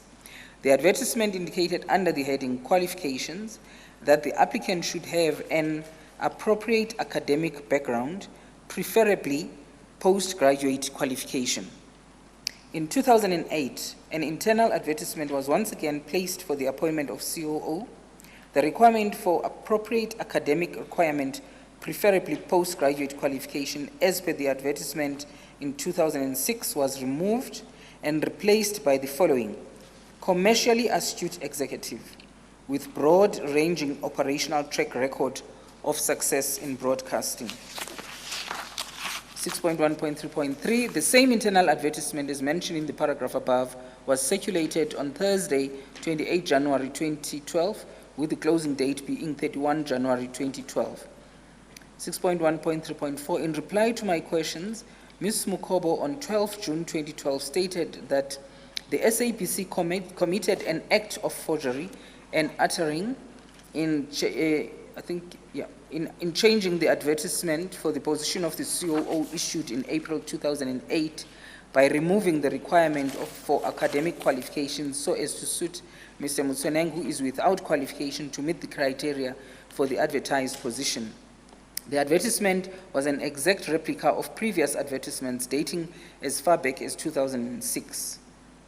During my meeting with Ms. Mukobo on 11 March 2013, Ms. Mukobo indicated that the chairperson of the board indicated to her that she was not allowed to change the requirements of the advertisement and that it had to go exactly as the one in 2008.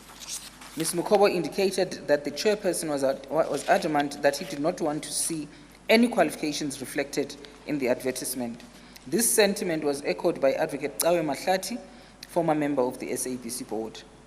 And then 6.1.3.6, this was disputed by Dr. Ngubane, who indicated to me on 15 March 2013 that the advertisement had not come before the board for approval and that it was something that was done by management. I think that then I had to read that because the chairperson had asked you about whether the public protector had asked you about this issue of an advert.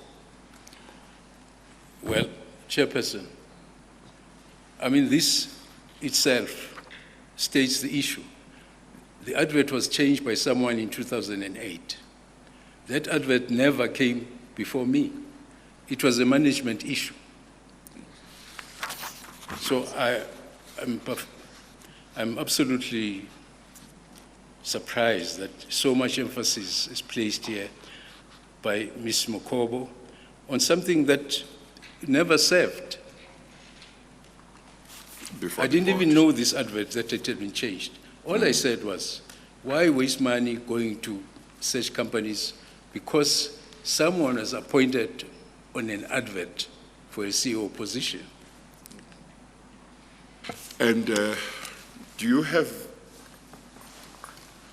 now at the time that Mr. Mbembe was interviewed, your board was not in place yet, is that correct? That's correct.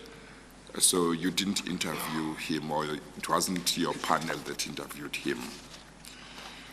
But do you know what, you don't know what qualifications may have been required for candidates who applied for that position at the same time as he did? You don't know that, or do you? Well, probably I was naive, Chairperson. I assumed that if someone had been appointed by the board, surely it would have met all requirements. Yes. So you might not have known what requirements were there, but you assumed that those would have been the requirements that would have been approved by the board, and therefore they should be fine. That's correct. Okay. Now, this part where in the report of the public protector, she says you indicated to her that she was not allowed to change the requirements of the advertisement and that it had to go out exactly as the one in 2008. If I stop there,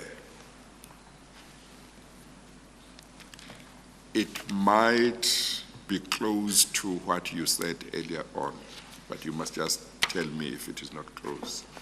You have said that you said in the discussions that took place at the governance committee meeting, in a governance committee meeting, you said, but an appointment, there is a candidate who had already been approved by the board, and you were referring to Mr. Mbembe.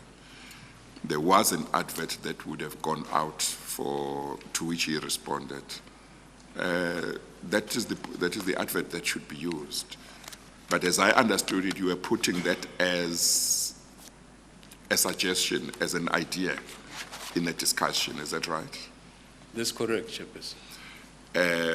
Now, what she says here, to the extent that's the advert that was used in 2008, to that extent, she might be close to saying something that reflected your attitude. Well, Just that part which I read.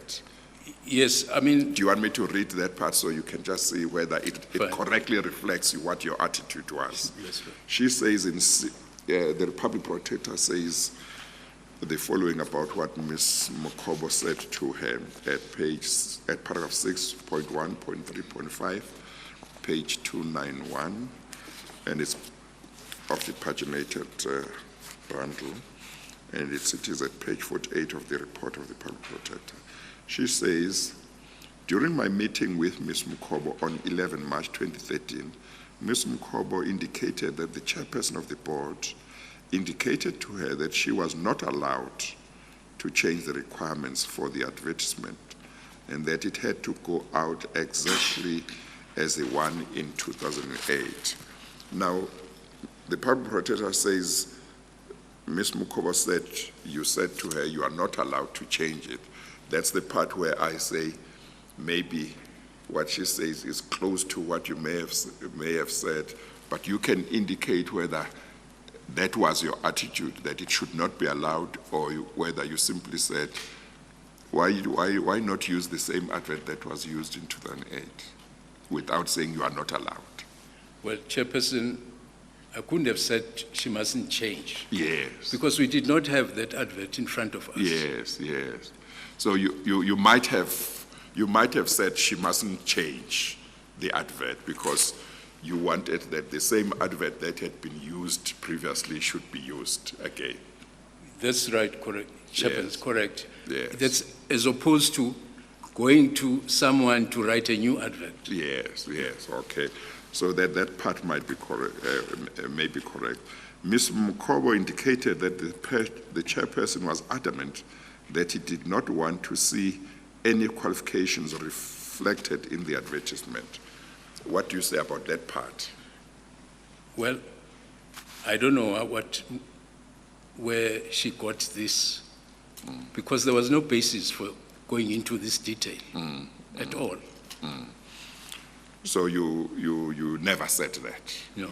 Yes. Okay, Ms. Norman. Thank you, Mr. Chairman. It's now 1:05. One. Yes, thank you. Okay, let's take the lunch adjournment then. Thank you. We will resume at 2:05. Thank you, Mr. Chairman. We adjourn. All right.